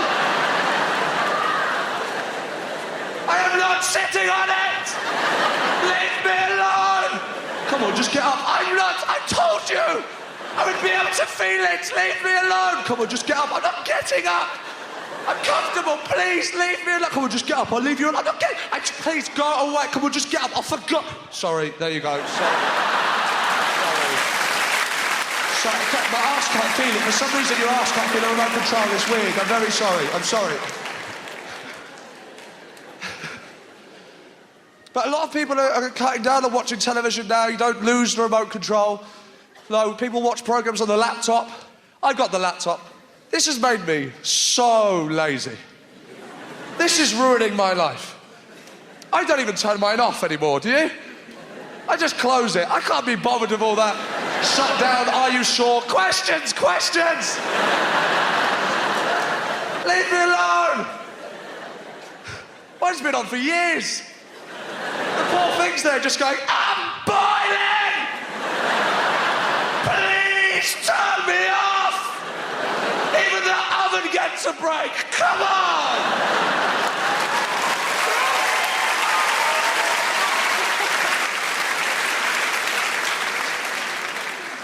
I got the laptop because I thought this would be brilliant. I'll have a computer on the move. I'll have a computer on the go. I'll be able to use the computer in the cafe, on the train. It'd be brilliant.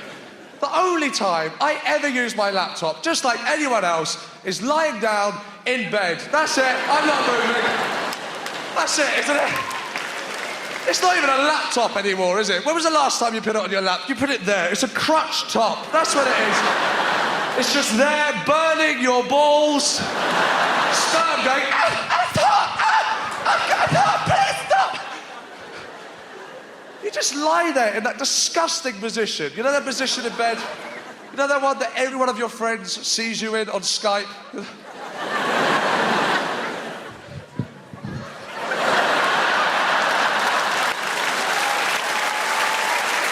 All right.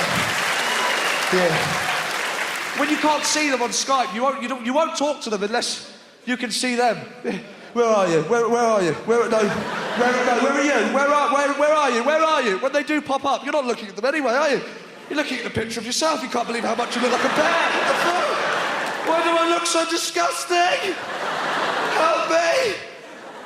That's the nighttime position, that one, isn't it? That's the nighttime. The daytime one's on the side, laptop on the bed, like that.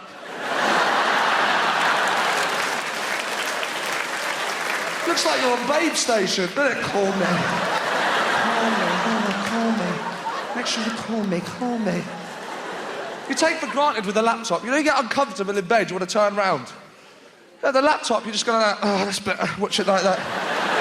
You take that for granted.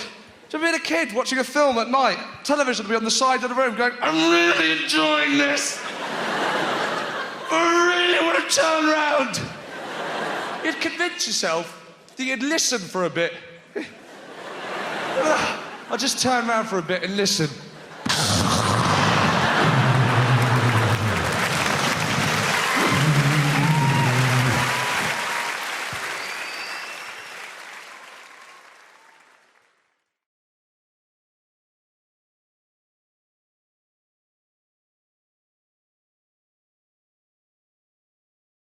I used to work in a sports shop when I was 16. I went to a sports shop called All Sports. I mean, sports shops are grim anyway, but All Sports, it was the only shop I've ever worked in that decided as a design feature to have metal, floor, walls, and ceiling.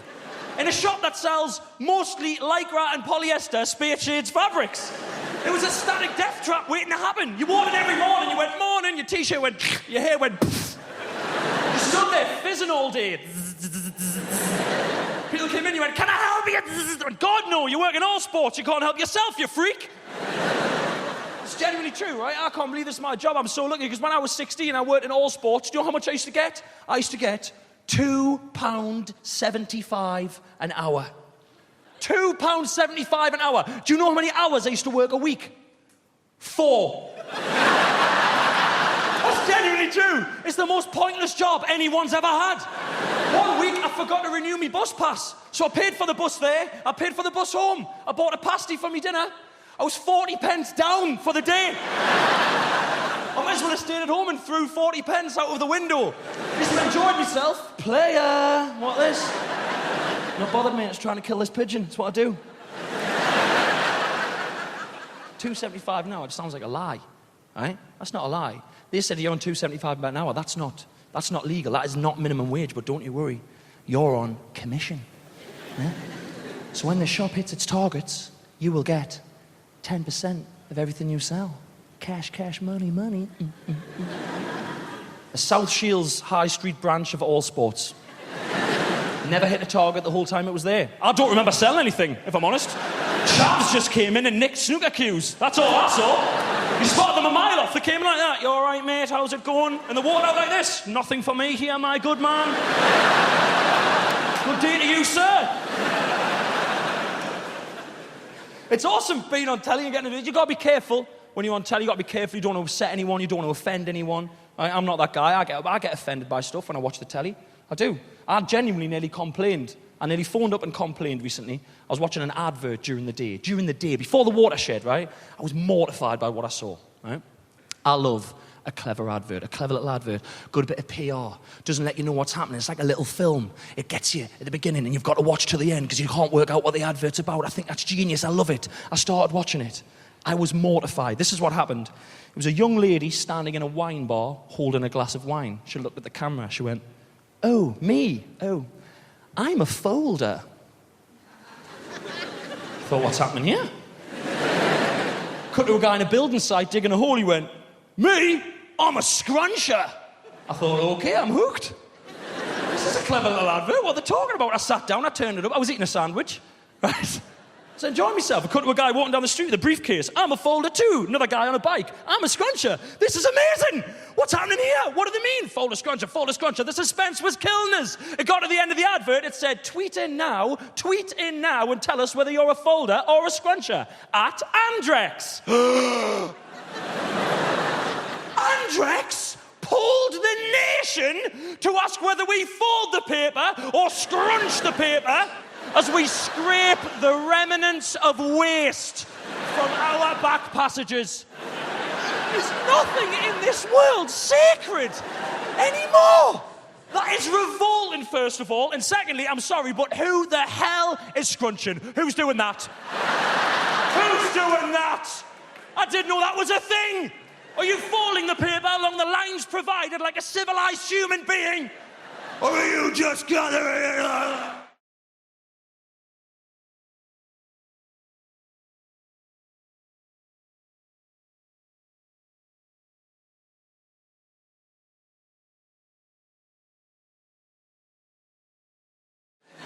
I'm used to my appearance provoking the full spectrum of facial reactions everywhere I show up, and you absolutely did not let me down.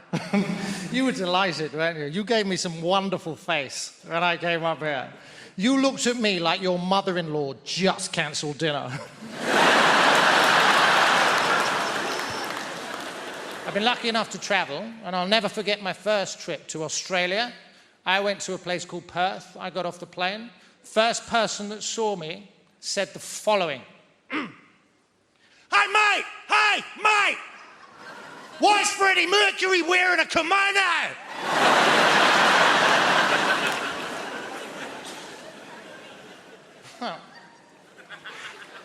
Hey, mate, why is Freddie Mercury wearing a kimono? Now, this man opened the interaction with the words, hey, mate, our eyes met, right? I was the mate, case closed. Then he said, why is Freddie Mercury wearing a kimono? I looked around, there was nobody else there. I was persons 1 and 2 in the rhetorical question. I've never met this man, and already, grammatically, I'm on the back foot. I wasn't going to put up with that. You would have been proud of me. You can't show any weakness. I summoned up every ounce of testosterone in my body, and I fired it ocularly at this chap. And I said, I think you'll find that this is a smoking jacket. Yeah, I showed the bugger. There's a lot that's not made sense, though, and one of the things that I still struggle with to this day is how uptight us Brits are. I didn't realise in the UK, how are you is a rhetorical question. How are you is a rhetorical question. If somebody from the UK asks you how you are and you tell them, they would be mortified. Now, there are geographical anomalies, I'm delighted to say. If you ask somebody from Liverpool how they are, they will tell you. 10 times out of 10, and I love them for that. Now, from personal experience, they oscillate wildly between 2 very distinctively different states. The first one is thus. How am I? I'm sound, mate. I'm buzzing. I'm having a belter. Do you know what? Work sound. Aaron Dawes is sound. Even our Anthony's being sound. Look at the weather, lad, cracking the flags. I love you, cadet.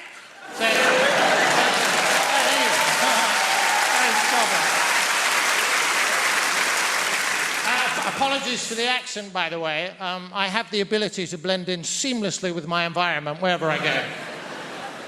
I feel an energy, I match it, we become almost indistinguishable. Silly. Now, that's the first state. Now, the second state of Scouse being is rather different, and it is as follows. I'm fuming, lad. Don't you start, lad. I am fuming here, mate. I'm fuming. I am fuming. I'm up the wall with work. I've seen me arse with my dad, Everton to being shite again. You're doing my fucking head in. I am fumigating naked.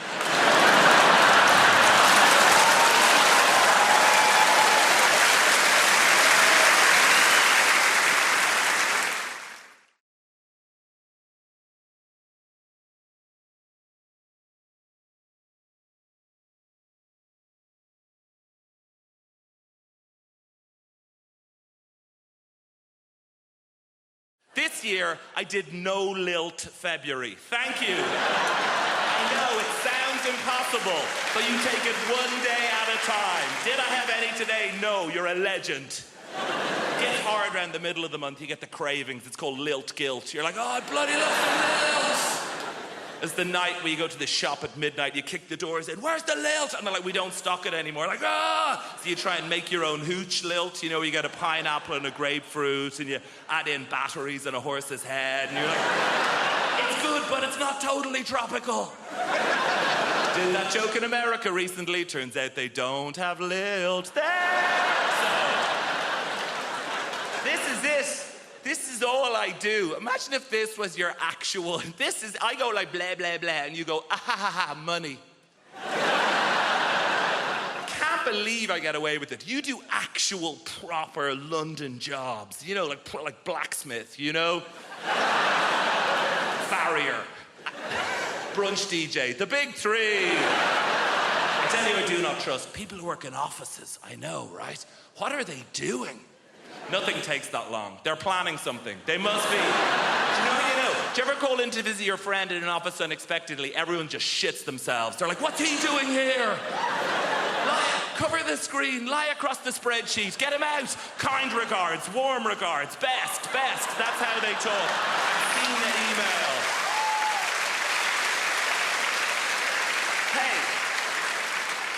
I know what it's like in the real world. Look, sometimes I check in your world. Oh, gross, back to showbiz. And...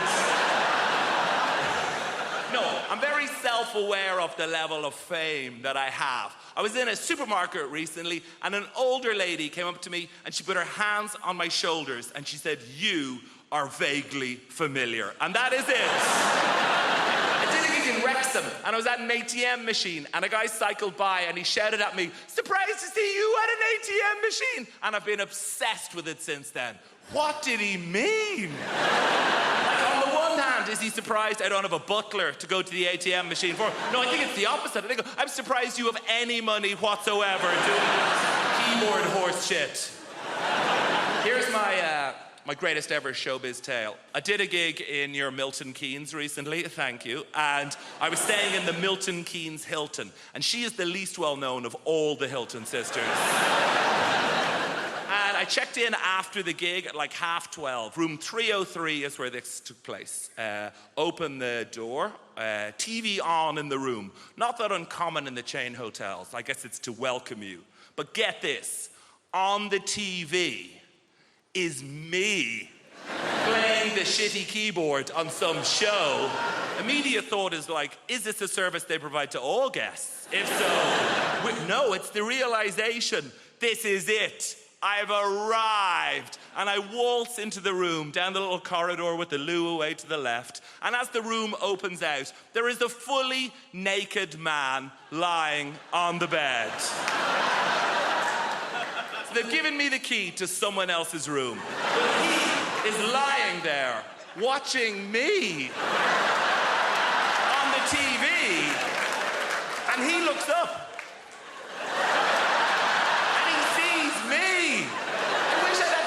To think of something smart. What I say is like, "Oh shit, sorry man." I could have said anything and I'd be a legend. I could have been like, "Oh, you enjoying this? Ah, no boner," and just walked out of it.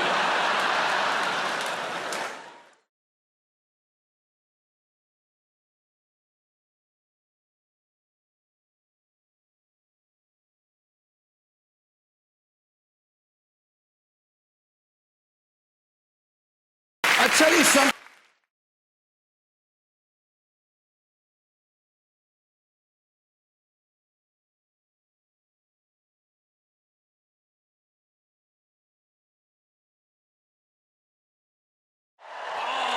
We have a great show for you tonight. We have a fantastic show. Very funny comedians. I know funny. I do very funny. People always ask me who I think is funny. That's the number 2 question I get asked as a comedian.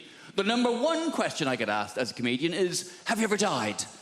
As soon as you tell someone you're a comedian, first thing they want to know, oh, you ever died? Oh, what's it like when no one laughs? Oh, tell us about the worst gig you've ever had in your life. Please, relive for me, in minute detail, the worst moment of your professional career.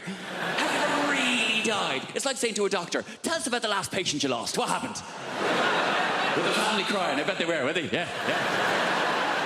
People are such ghouls. It's the number 1 question. Have you ever died? Number 2 question, though, is what makes you laugh? People always want to know that from me. Who do you think is funny? And that's a nicer question. That's more understandable. You know, I make people laugh. People want to know what makes me laugh. In the same ways you might say to your hairdresser, who cuts your hair? Or you might say to someone in an Audi, who do you think drives like a cock? Same kind of thing.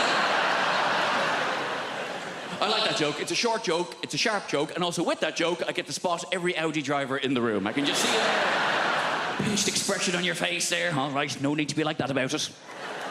I've done well for myself. It's a very reliable machine. And the fact that I can tell you're an Audi driver by the expression on your face means technically you've just given a form of indication. So well done. Good for you. I knew you could do it. Yeah. Have you ever died? Who do you think is funny? You always get asked the same questions. That's why I don't like doing interviews. I love doing this job. This is great. I love standing here talking to you, though. But doing interviews, it's a necessary evil. It's part of the job. Having to answer questions. And I don't even like watching interviews. You'd rather watch a comedian tell jokes than talk about how they wrote them. You'd rather watch a singer sing songs than talk about their inspiration. You'd rather watch a sports person do their sport. You'd certainly rather watch a sports person do their sport. Come on now. Sports interviews can be turgid affairs at best. And then I hit it with my foot. You mean you kicked it? If you like. They're really interesting. They're really, and I'm not slagging sports people. It takes a great deal of single-mindedness to excel at a sport to a point where people want to interview you about it. But sports people are famous because they're good at sport, not because they're good at talking about sport. That's why you find a sports person who is good at talking about sport, the B BBC will cream their knickers over them. We found a woman. She used to ride horses. That's a sport. And she's quite lively and engaging and charismatic. Put her on absolutely everything! Do not let her out of your sight. Even people I'm a fan of. Andy Murray. I love Andy Murray. Britain should be very proud of Andy Murray. He's done a lot to be proud of. He's won Wimbledon. He's an Olympic gold medalist. And he put up with a lot of shit when he was only, what, 8th best in the world? Oh, you bloody loser, you. Done a lot to be proud of. He's won Wimbledon. He's an Olympic gold medalist. And he's magnanimous in victory. He's humble in defeat. And he's a big comedy fan. He's been to see me live. I've met him. Lovely bloke. But Jesus Christ. I cannot listen to him drone on one more time about how he won stroke lost another tennis match. I can't do it. Well, then I hit it to him, and he hit it back to me, and I'm very good at tennis, but he is also very good at tennis. Some days I'm better at tennis than he is, but I think what's happened today was he was slightly better at tennis than I am, and that's maybe why he won the game of the tennis. Oh, for God's sake, man! I'm not very sporty, you can probably tell. I like hill walking. Doesn't really count as a sport. I like hill walking and camping. Proper camping, though. None of your glamping bullshit. Glamping. Derivation of the words glamorous and camping. Where you stay in a yurt, which is more expensive than a hotel. What is wrong with you? A lot of people don't realise yurt is a derivation of the words yura and twat. A lot of people don't realise that. I've made a list of pros and cons. Because I've been spending a lot of time in brothels and prisons. Made a list of pros and cons, always good, give you a bit of balance, Con, complete loss of all feelings of hope and possibility. Well, it doesn't sound very good, does it? It doesn't sound much fun, does it? Pro, increased plug socket access. Bang, 1-1. I say increased, it's actually total plug socket access. I've got 32 plug sockets in my house. Each and every one of them is now under my sole domain. Con, all experiences that form the basis of my happiness and sense of self-worth are now destroyed by grief. Downer! A bit of a downer, isn't it? Pro, less recycling. I can fit it all in the green box now. It's remarkable when you take into account just how much I'm drinking. John, you're meant to heat mulled wine. All right, Your Highness, hand me the bottle and leave. Con, I'm gonna lose me house. Bit of fun. Pro, 25% off council tax. I was on that like a ferret. Dialing as the door slammed. And that's us fresh out of cons. The rest are just pros, guys. Yeah. Increased freezer space, all 4 drawers. Cheaper gas and electric. Reduced wear and tear on fixtures and fittings.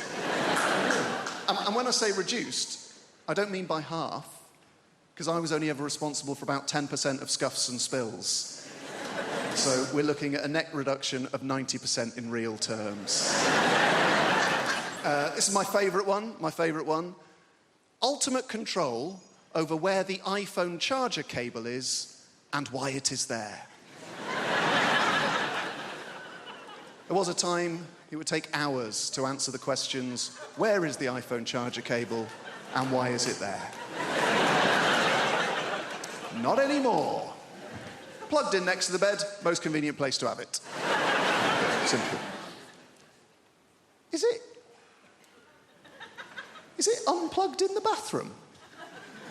No, it's not. It'd be a ludicrous place to keep it. There's no plug socket in the bathroom. Is it in the front pocket of a rucksack you no longer use? That'll be the last place you look. That'll be very frustrating. Is it plugged in on a train we have alighted from? No. It's plugged in next to the bed because that's the most convenient place to have it. This year, I did no lilt February. Thank you. I know, it sounds impossible, but you take it one day at a time. Did I have any today? No, you're a legend. Gets hard around the middle of the month, you get the cravings. It's called lilt guilt. You're like, oh, I bloody love the lilt. It's the night where you go to the shop at midnight, you kick the door and say, where's the lilt? And they're like, we don't stock it anymore. Like, ah! So you try and make your own hooch lilt, you know, you get a pineapple and a grapefruit and you add in batteries and a horse's head and you're like, it's good, but it's not totally tropical. Did that joke in America recently. Turns out they don't have lilt there. So, this is it. This is all I do. Imagine if this was your actual... I go like blah, blah, blah, and you go, ah, ha, ha, ha, money. I can't believe I get away with it. You do actual, proper London jobs. You know, like blacksmith, you know? Farrier. Brunch DJ. The big three. I tell you, I do not trust people who work in offices. I know, right? What are they doing? Nothing takes that long. They're planning something. They must be. Do you know? Do you ever call in to visit your friend in an office unexpectedly? Everyone just shits themselves. They're like, what's he doing here? Cover the screen, lie across the spreadsheet, get him out. Kind regards, warm regards, best. That's how they talk. I've seen the email. Hey. I know what it's like in the real world. Look, sometimes I check in your world. Oh, gross, back to showbiz. And... No, I'm very self-aware of the level of fame that I have. I was in a supermarket recently, and an older lady came up to me, and she put her hands on my shoulders, and she said, you are vaguely familiar. And that is it. I did a gig in Wrexham, and I was at an ATM machine, and a guy cycled by, and he shouted at me, surprised to see you at an ATM machine. And I've been obsessed with it since then. What did he mean? Like, on the one hand, is he surprised I don't have a butler to go to the ATM machine for? No, I think it's the opposite. I think, I'm surprised you have any money whatsoever doing keyboard horse shit. Here's my greatest ever showbiz tale. I did a gig in your Milton Keynes recently, thank you, and I was staying in the Milton Keynes Hilton, and she is the least well-known of all the Hilton sisters. And I checked in after the gig at like 12:30. Room 303 is where this took place. Open the door, TV on in the room. Not that uncommon in the chain hotels. I guess it's to welcome you. But get this, on the TV is me playing the shitty keyboard on some show. Immediate thought is like, is this a service they provide to all guests? If so, no, it's the realization, this is it. I've arrived. And I waltz into the room, down the little corridor with the loo away to the left. And as the room opens out, there is a fully naked man lying on the bed. So they've given me the key to someone else's room. But he is lying there, watching me on the TV. And he looks up.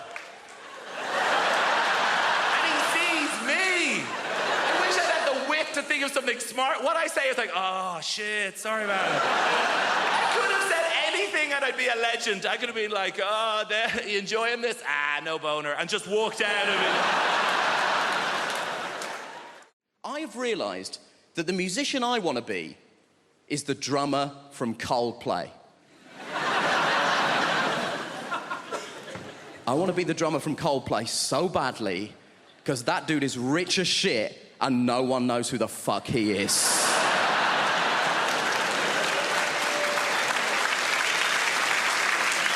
No one knows who the drummer from Coldplay is. He could be here and no one would know. It could be you, it could be you, it could be you. I'm not sure it's an Indian woman, but it could be. We don't know.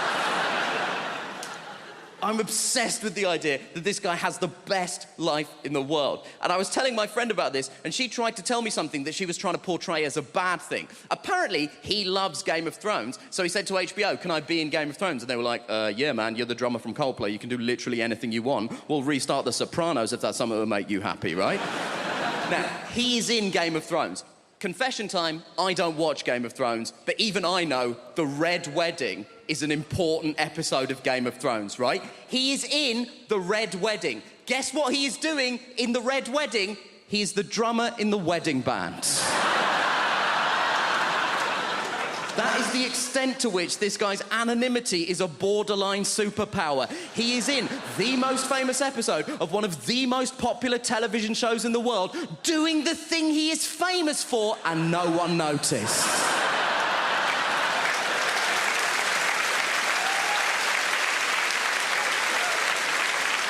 That is Kaiser Soze shit. And my friend was telling me that she read a supposedly embarrassing story that one of the actors told. One of the actors said that when they were shooting The Red Wedding, he was making small talk with the extras, and he got round to the drummer from Coldplay and said, "Are you a full-time extra?" And the guy was like, "No, I'm a musician." So he said, to the drummer from Coldplay, "Have you played on anything I might have heard of?" To which the drummer from Coldplay was presumably like, have you heard of All Music? Because I'm basically the drummer on All Music. And my friend tried to tell me this like this was a sad thing. She was like, "Oh, this guy's in Coldplay, but no one knows that he's in Coldplay. Isn't that sad?" No, because the problem with being in Coldplay is that people hate Coldplay. People hate Coldplay so much. And the people who hate Coldplay don't say things like, "Oh, it's not to my taste." They say things like this: "I hate Coldplay!" But what you mean when you say that is, "I hate Chris Martin." No one is angry with the drummer from Coldplay. No one has ever been like, "Oh, the drummer from Coldplay! He's ruined my life!" And I know what you're thinking. You're thinking, "Nish, why are you so obsessed with the drummer from Coldplay? There's 2 other people in that band. We don't know anything about them either." And you know what? You're right. There's a guitar player and a bassist in Coldplay. I wouldn't know them even if they were here. I assume it's you two, but only because they sat next to her and I spoke to her already. That's all I've got to go on at this point. They have the exact same life as the drummer, because I did a bit of research into this. Turns out Coldplay are one of those bands where they split the royalties equally. So they have the exact same life as the drummer, apart from one detail. They have the exact same life as the drummer. They have the same level of wealth, access, and anonymity. But crucially, the drummer is sat down.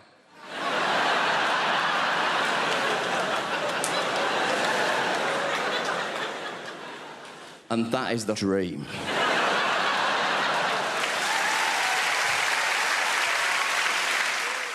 Do you love London?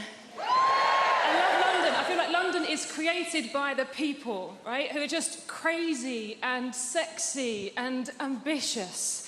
I got into an Uber the other day, not bragging, and I got into an Uber and the driver, he said, "Would you like to have the radio on?"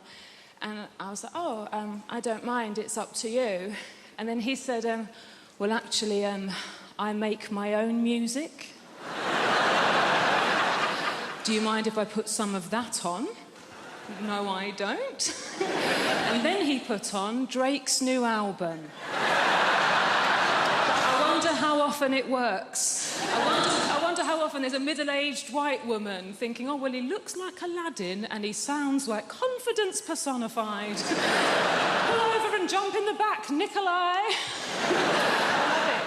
I'm having a good life. I have recently started doing yoga, which is just change.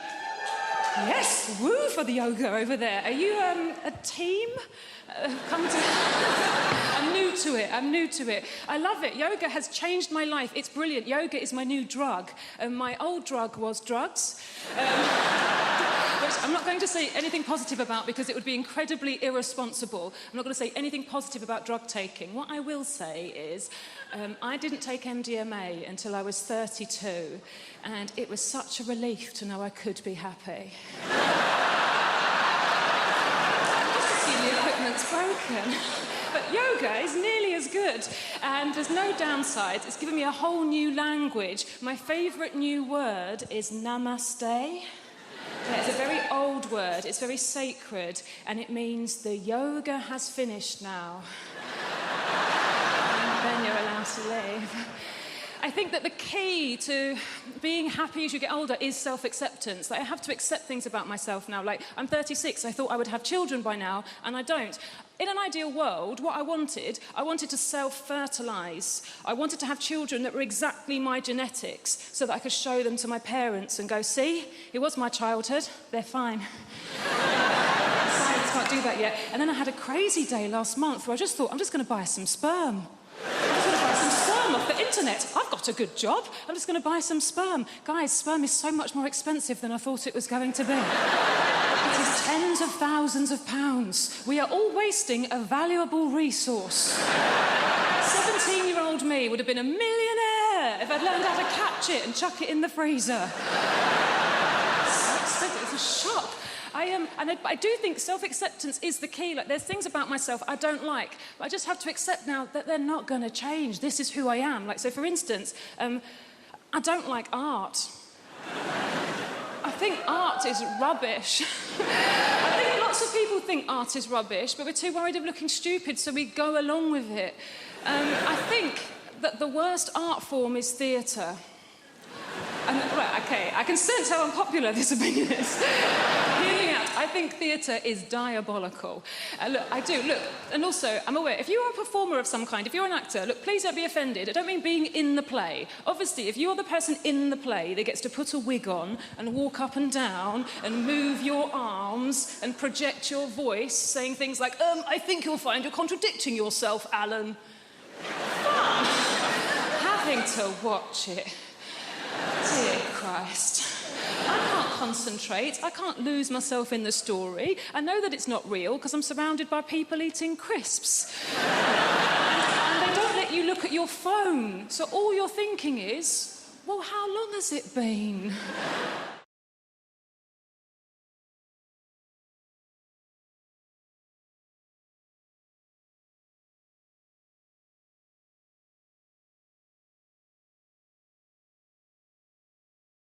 I actually haven't been well recently.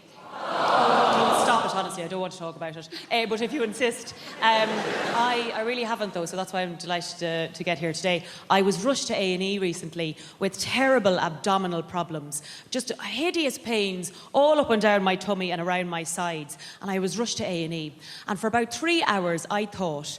and anyone here who ever read a magazine as a teenager will know what I mean, especially the girls.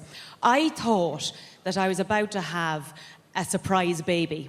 Do you know the way there's those stories in the magazine going, well, everything was normal, nothing was different, everything was regular.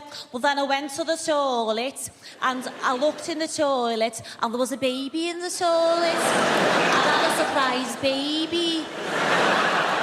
There was always that, and that's when I thought it was. But you'll be happy to know that actually it was, I'm bringing sexy back, a gut infection. A gut infection. But the worst part of the whole situation was that the doctor in A&E was really, really handsome. And I think doctors who are handsome should be struck off. I really do. I wanted someone with a sort of mashed potato head that I could feel at one with. But instead, this man was really handsome. He said to me, what seems to be the problem? And I was like, well, doctor, my problem is that I'm too cute. Chase me. I mean, how could I tell him that I thought I was having a surprise baby or else I was waiting for a poo? I mean, you couldn't, you know... And once we find out which one it is, do you want to go for a drink? It's really quite terrible. But by the way, you might notice that I talk quite fast. And if I'm honest, it's not really going to slow down too much, so you'll have to sort of jump on the Venga bus of enthusiasm and beep the horn with this one. I think that the reason I talk quite fast is because I was brought up in the countryside, in the deepest, darkest countryside, where there was no one for miles and miles around. Just this giant expanse of land with no one to talk to. And it was very, very lonely. You'd have no one to speak to during the day. I mean, a very backwards existence, lads. Like, our clothes are made of mud. Our hats were made of leaves. We had no access to things like pot noodles. We just had to sort of pour boiling water on top of birds' nests. if we didn't feel like cooking one evening. A really backwards existence. And crows everywhere. Crows. In the city, there's pigeons everywhere, but in the countryside, there's crows everywhere. And it makes everything you do seem really ominous. You'd open the window and it'd be like, bark, bark, bark, bark. Well, that seems a bit ominous. You know, you'd be standing innocently over a dead body in a field. Oh, God, this one seems a bit ominous. But the reason that I think I talk quite fast is because I'd have no one to talk to during the day. And so some days, the only person you'd have to talk to would be a passing car flying along the road. So you had to learn to talk fast if you wanted to talk to anyone. You'd be like, hi, how's it going? Oh my God, come back and talk to me. Do you like my new dress? Stay and be my friend. This sort of thing. Some days you'd be waiting for a tractor to come along, because you get more time out of a tractor, you see. You get to talk to them for longer. You'd be like, hi, how's it going? Do you like Sesame Street? I like Sesame Street. Oh, you do like Sesame Street? Sometimes I think Big Bird might not be a big bird, but he might just be a man in a suit. I know it sounds bad, but I have my suspicions. Goodbye, come back. We need to bring back a sense of consequences for our actions. In this world, there are no more consequences for actions, yeah? And what I'm talking about, if there's no consequences in this life, what we need to do is bring back to Britain a simple sense of hell. The idea, if we screw up in this life, right, we will burn in sulphur for all eternity in the next life. Now, this is quite a tough sell, right? You don't like that idea, do you? Right, but hear me out, this is a good idea. We got any Christians present? I need your assistance. Any Christian people here this evening? Yeah, in the pink shirt. What's your name, son? Josh. Fantastic. You're a Christian? So you understand the idea of redemption, eternity, yeah? Resurrection, eternity in particular. And I do too. I understand the notion of eternity because I went to church on Sunday. Let me tell you this, that service went on forever. Right? If it took me an hour to open a bottle of wine, I'd be drummed out of business. Now, the point is this. How long does it take to own a packet of crisps? Get on with it. Now, we need to bring back... Now, the problem with the idea of hell is no one's frightened of it. Now, I'm going to describe hell for you now, and none of you are going to bat an eyelid, right? And while your body's boiling in the mouldering in the grave, we'll take your soul and boil it in boiling oil for 1,000 millennium. Then after that, 2 sulphurous demons, emissaries of Satan himself, will come along, pull out your kidneys and set fire to them on the red-hot coals of hell itself. Then after this, another demon will come along, pull out your eyeballs, stick them on a red-hot poker, burn them on the hot coals of hell, and stick them up your arsehole, and they'll come out your own mouth with the shit on it. And this will go on forever. So you're not bothered by that, are you? In fact, most of you are laughing at it. Huh? In fact, most of us, being British, are thinking, well, come on then! Got yourself the devil! And that's the interesting thing about hell, isn't it? When you describe it, when someone describes hell, it tells you everything you need to know about that person, right? And what he's like and what his people are like. And I describe hell then in a normal British accent, which tells you that we, the British, are stoic, tough people who could take absolutely bloody anything. Right? And that's the interesting thing about hell. It tells you about the people telling you about it. Hell, in a French accent, for instance, sounds like a recipe. And while the body is lying down on the worms inside the flesh, we take out the soul and place it in very hot oil for a long time. Then, once it is tender, 2 demons come together at once, remove the kidneys and place them on the hot coals with a little white wine vinegar, some sea salt, and some rosemary, and cook them till they're brown on the outside but still pink in the middle. Then after this, we take the eyeballs, place them on the hot coals, cook them till they're crunchy on the outside, runny in the middle, on the hot poker, stick them up the arse, they come out the mouth with the shit on. It is delicious. Absolutely magnifique. Hey, you see? Perverts! Perverts, basically, yeah? Hell. Hell in a Dutch accent sounds like a pretty good stag do, doesn't it? Hey, and while your body is lying down,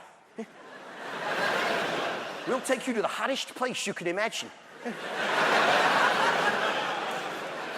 Imagine the hottest place you can go, yeah? Now go even hotter. And 2 demons will come together and rub oil all over your body.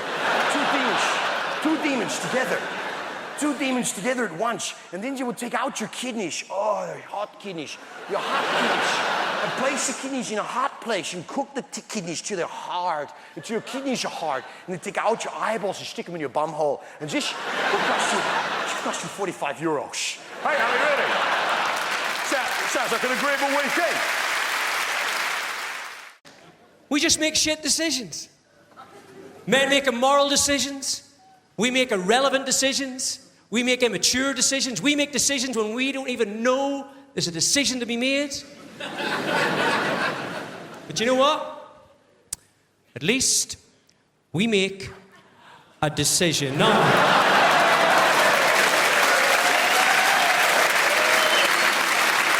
Yeah. Let's try this one on with the class, will we, eh?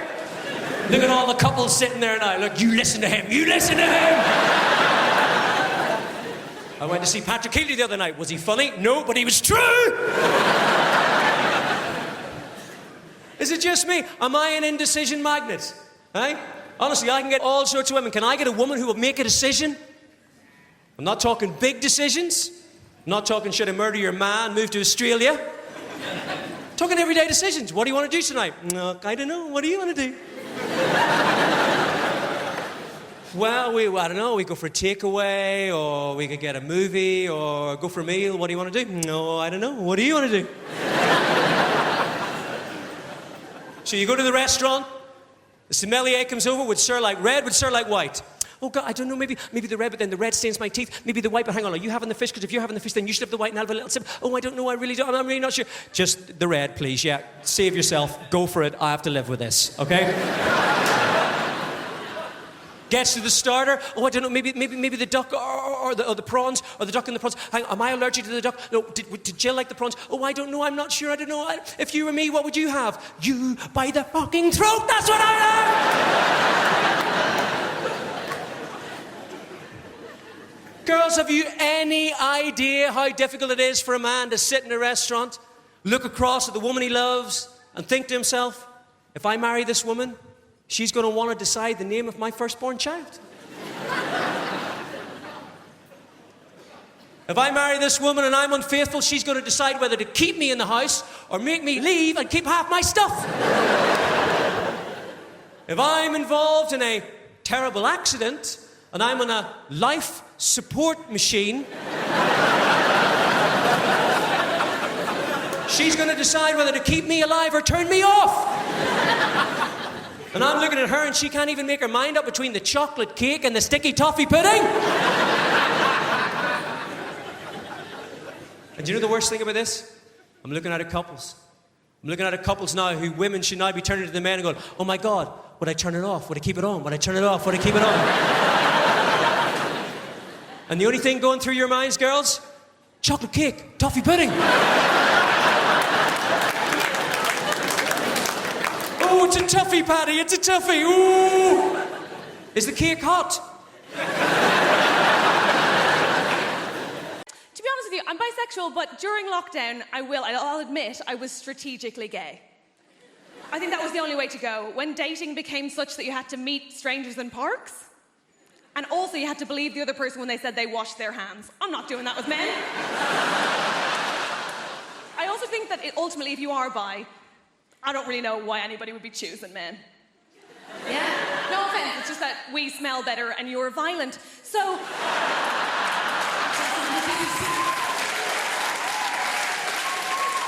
The men who don't laugh at that unnerve me most. Yeah, okay. Good lad, join in. Okay. There are good things about being broken up with, I think. One of my favourite things is that I had to get my house sorted, so I got a bunch of DIY done. I think DIY is amazing. DIY, in particular, there's one silver lining, and that is that DIY reminded me of something I had long forgotten the point of, which is, of course, men. You're amazing, aren't you? Specifically, I'm a fan of a subgenre of men. They're called handymen. Do we know these guys? Oh my God, they're wizards. I love them. They do magic. I adore them. You're not sold. That's okay. I had one lad in one day, had a bunch of photos and art on the floor, left, came back, on the wall. Oh, I'm sorry, these guys are defying gravity and you're not impressed by that? Incredible. I'm obsessed with them. I love them. I also had one day where I had two men in, I know, very exciting, and I had a bookcase, right, that needed bolting to the wall. I said, can you bolt that to the wall? They said, yeah, of course we can. I said, cool. Just so you know, even if you bolt it to the wall, the floor is uneven, so it will wobble. They said, no, don't worry about that, sure, we'll just get some extra wood and pop it under it. What? I said, don't worry about that, sure, we'll just get some MDF and pop it under it. What is this witchcraft? Here's the thing, Apollo. They did. I was like, I will suck you both off. Obviously, I had to think about it afterwards because head was my first reaction, only my first reaction, I think a normal one. My second one was, of course, to wonder how I am a woman in her 30s who doesn't know how to do any DIY. And I think the obvious answer there is that men are keeping it a secret to remain relevant. And that's not on me, right? But I do know some women can do DIY. I date soft butches, I'm aware. But genuinely, I mainly know because a woman came to my house from British Gas, very modern, and she fixed my boiler, right? And after she was done, she said, okay, that's all done, all sorted. Just before it works, you will need to bleed the radiators. I said, what? She said, oh, for that to work, you're just going to need to bleed the radiators. I said, the butch one left. What are you saying? Sorry? Can't really hear you behind all of my hair. What's happening?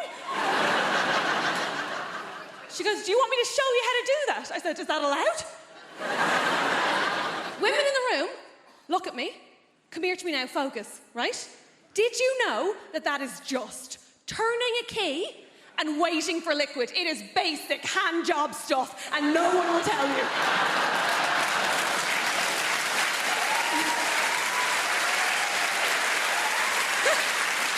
Here's the thing. Every man in my life has acted like that as a state secret, right? This man's furious, I'm telling you. You now have all the information you need. You're free, run. My dad bleeds a radiator in such a way that I thought he used his own dick. I thought there was actual blood involved. He'll go off with a bunch of tissues being like, I will do it, do not look, I will do it. Anyway, she fixed my boiler, so I was like, I will eat you out. They all said no, I had to pay both times. It's hard out there. I'm used to my appearance provoking the full spectrum of facial reactions everywhere I show up, and you absolutely did not let me down. You were delighted, weren't you? You gave me some wonderful face when I came up here. You looked at me like your mother-in-law just cancelled dinner. I've been lucky enough to travel, and I'll never forget my first trip to Australia. I went to a place called Perth. I got off the plane. First person that saw me said the following. Hey, mate! Hey, mate! Why is Freddie Mercury wearing a kimono?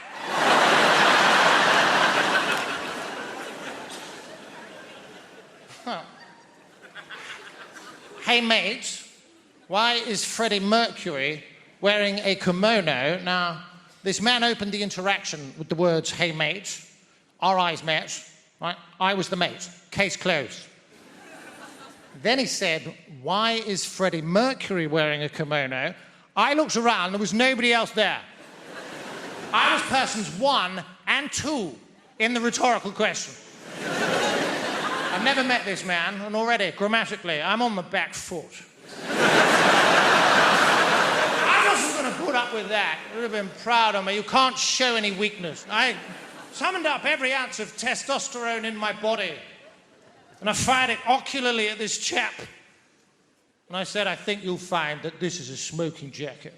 Yeah, I showed the bugger.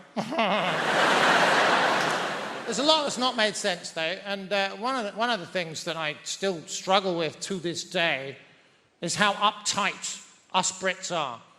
I didn't realise in the UK, how are you is a rhetorical question. How are you is a rhetorical question. If somebody from the UK asks you how you are and you tell them, they would be mortified. Now, there are geographical anomalies, I'm delighted to say. If you ask somebody from Liverpool how they are, they will tell you. 10 times out of 10, and I love them for that. Now, from personal experience, they oscillate wildly between two very distinctively different states. The first one is thus. How am I? I'm sound, mate. I'm buzzing. I'm having a belter. Do you know what? Work sound. Aaron Dawes is sound. Even our Anthony's being sound. Look at the weather, lad. Cracking the flags. I love you, cadet.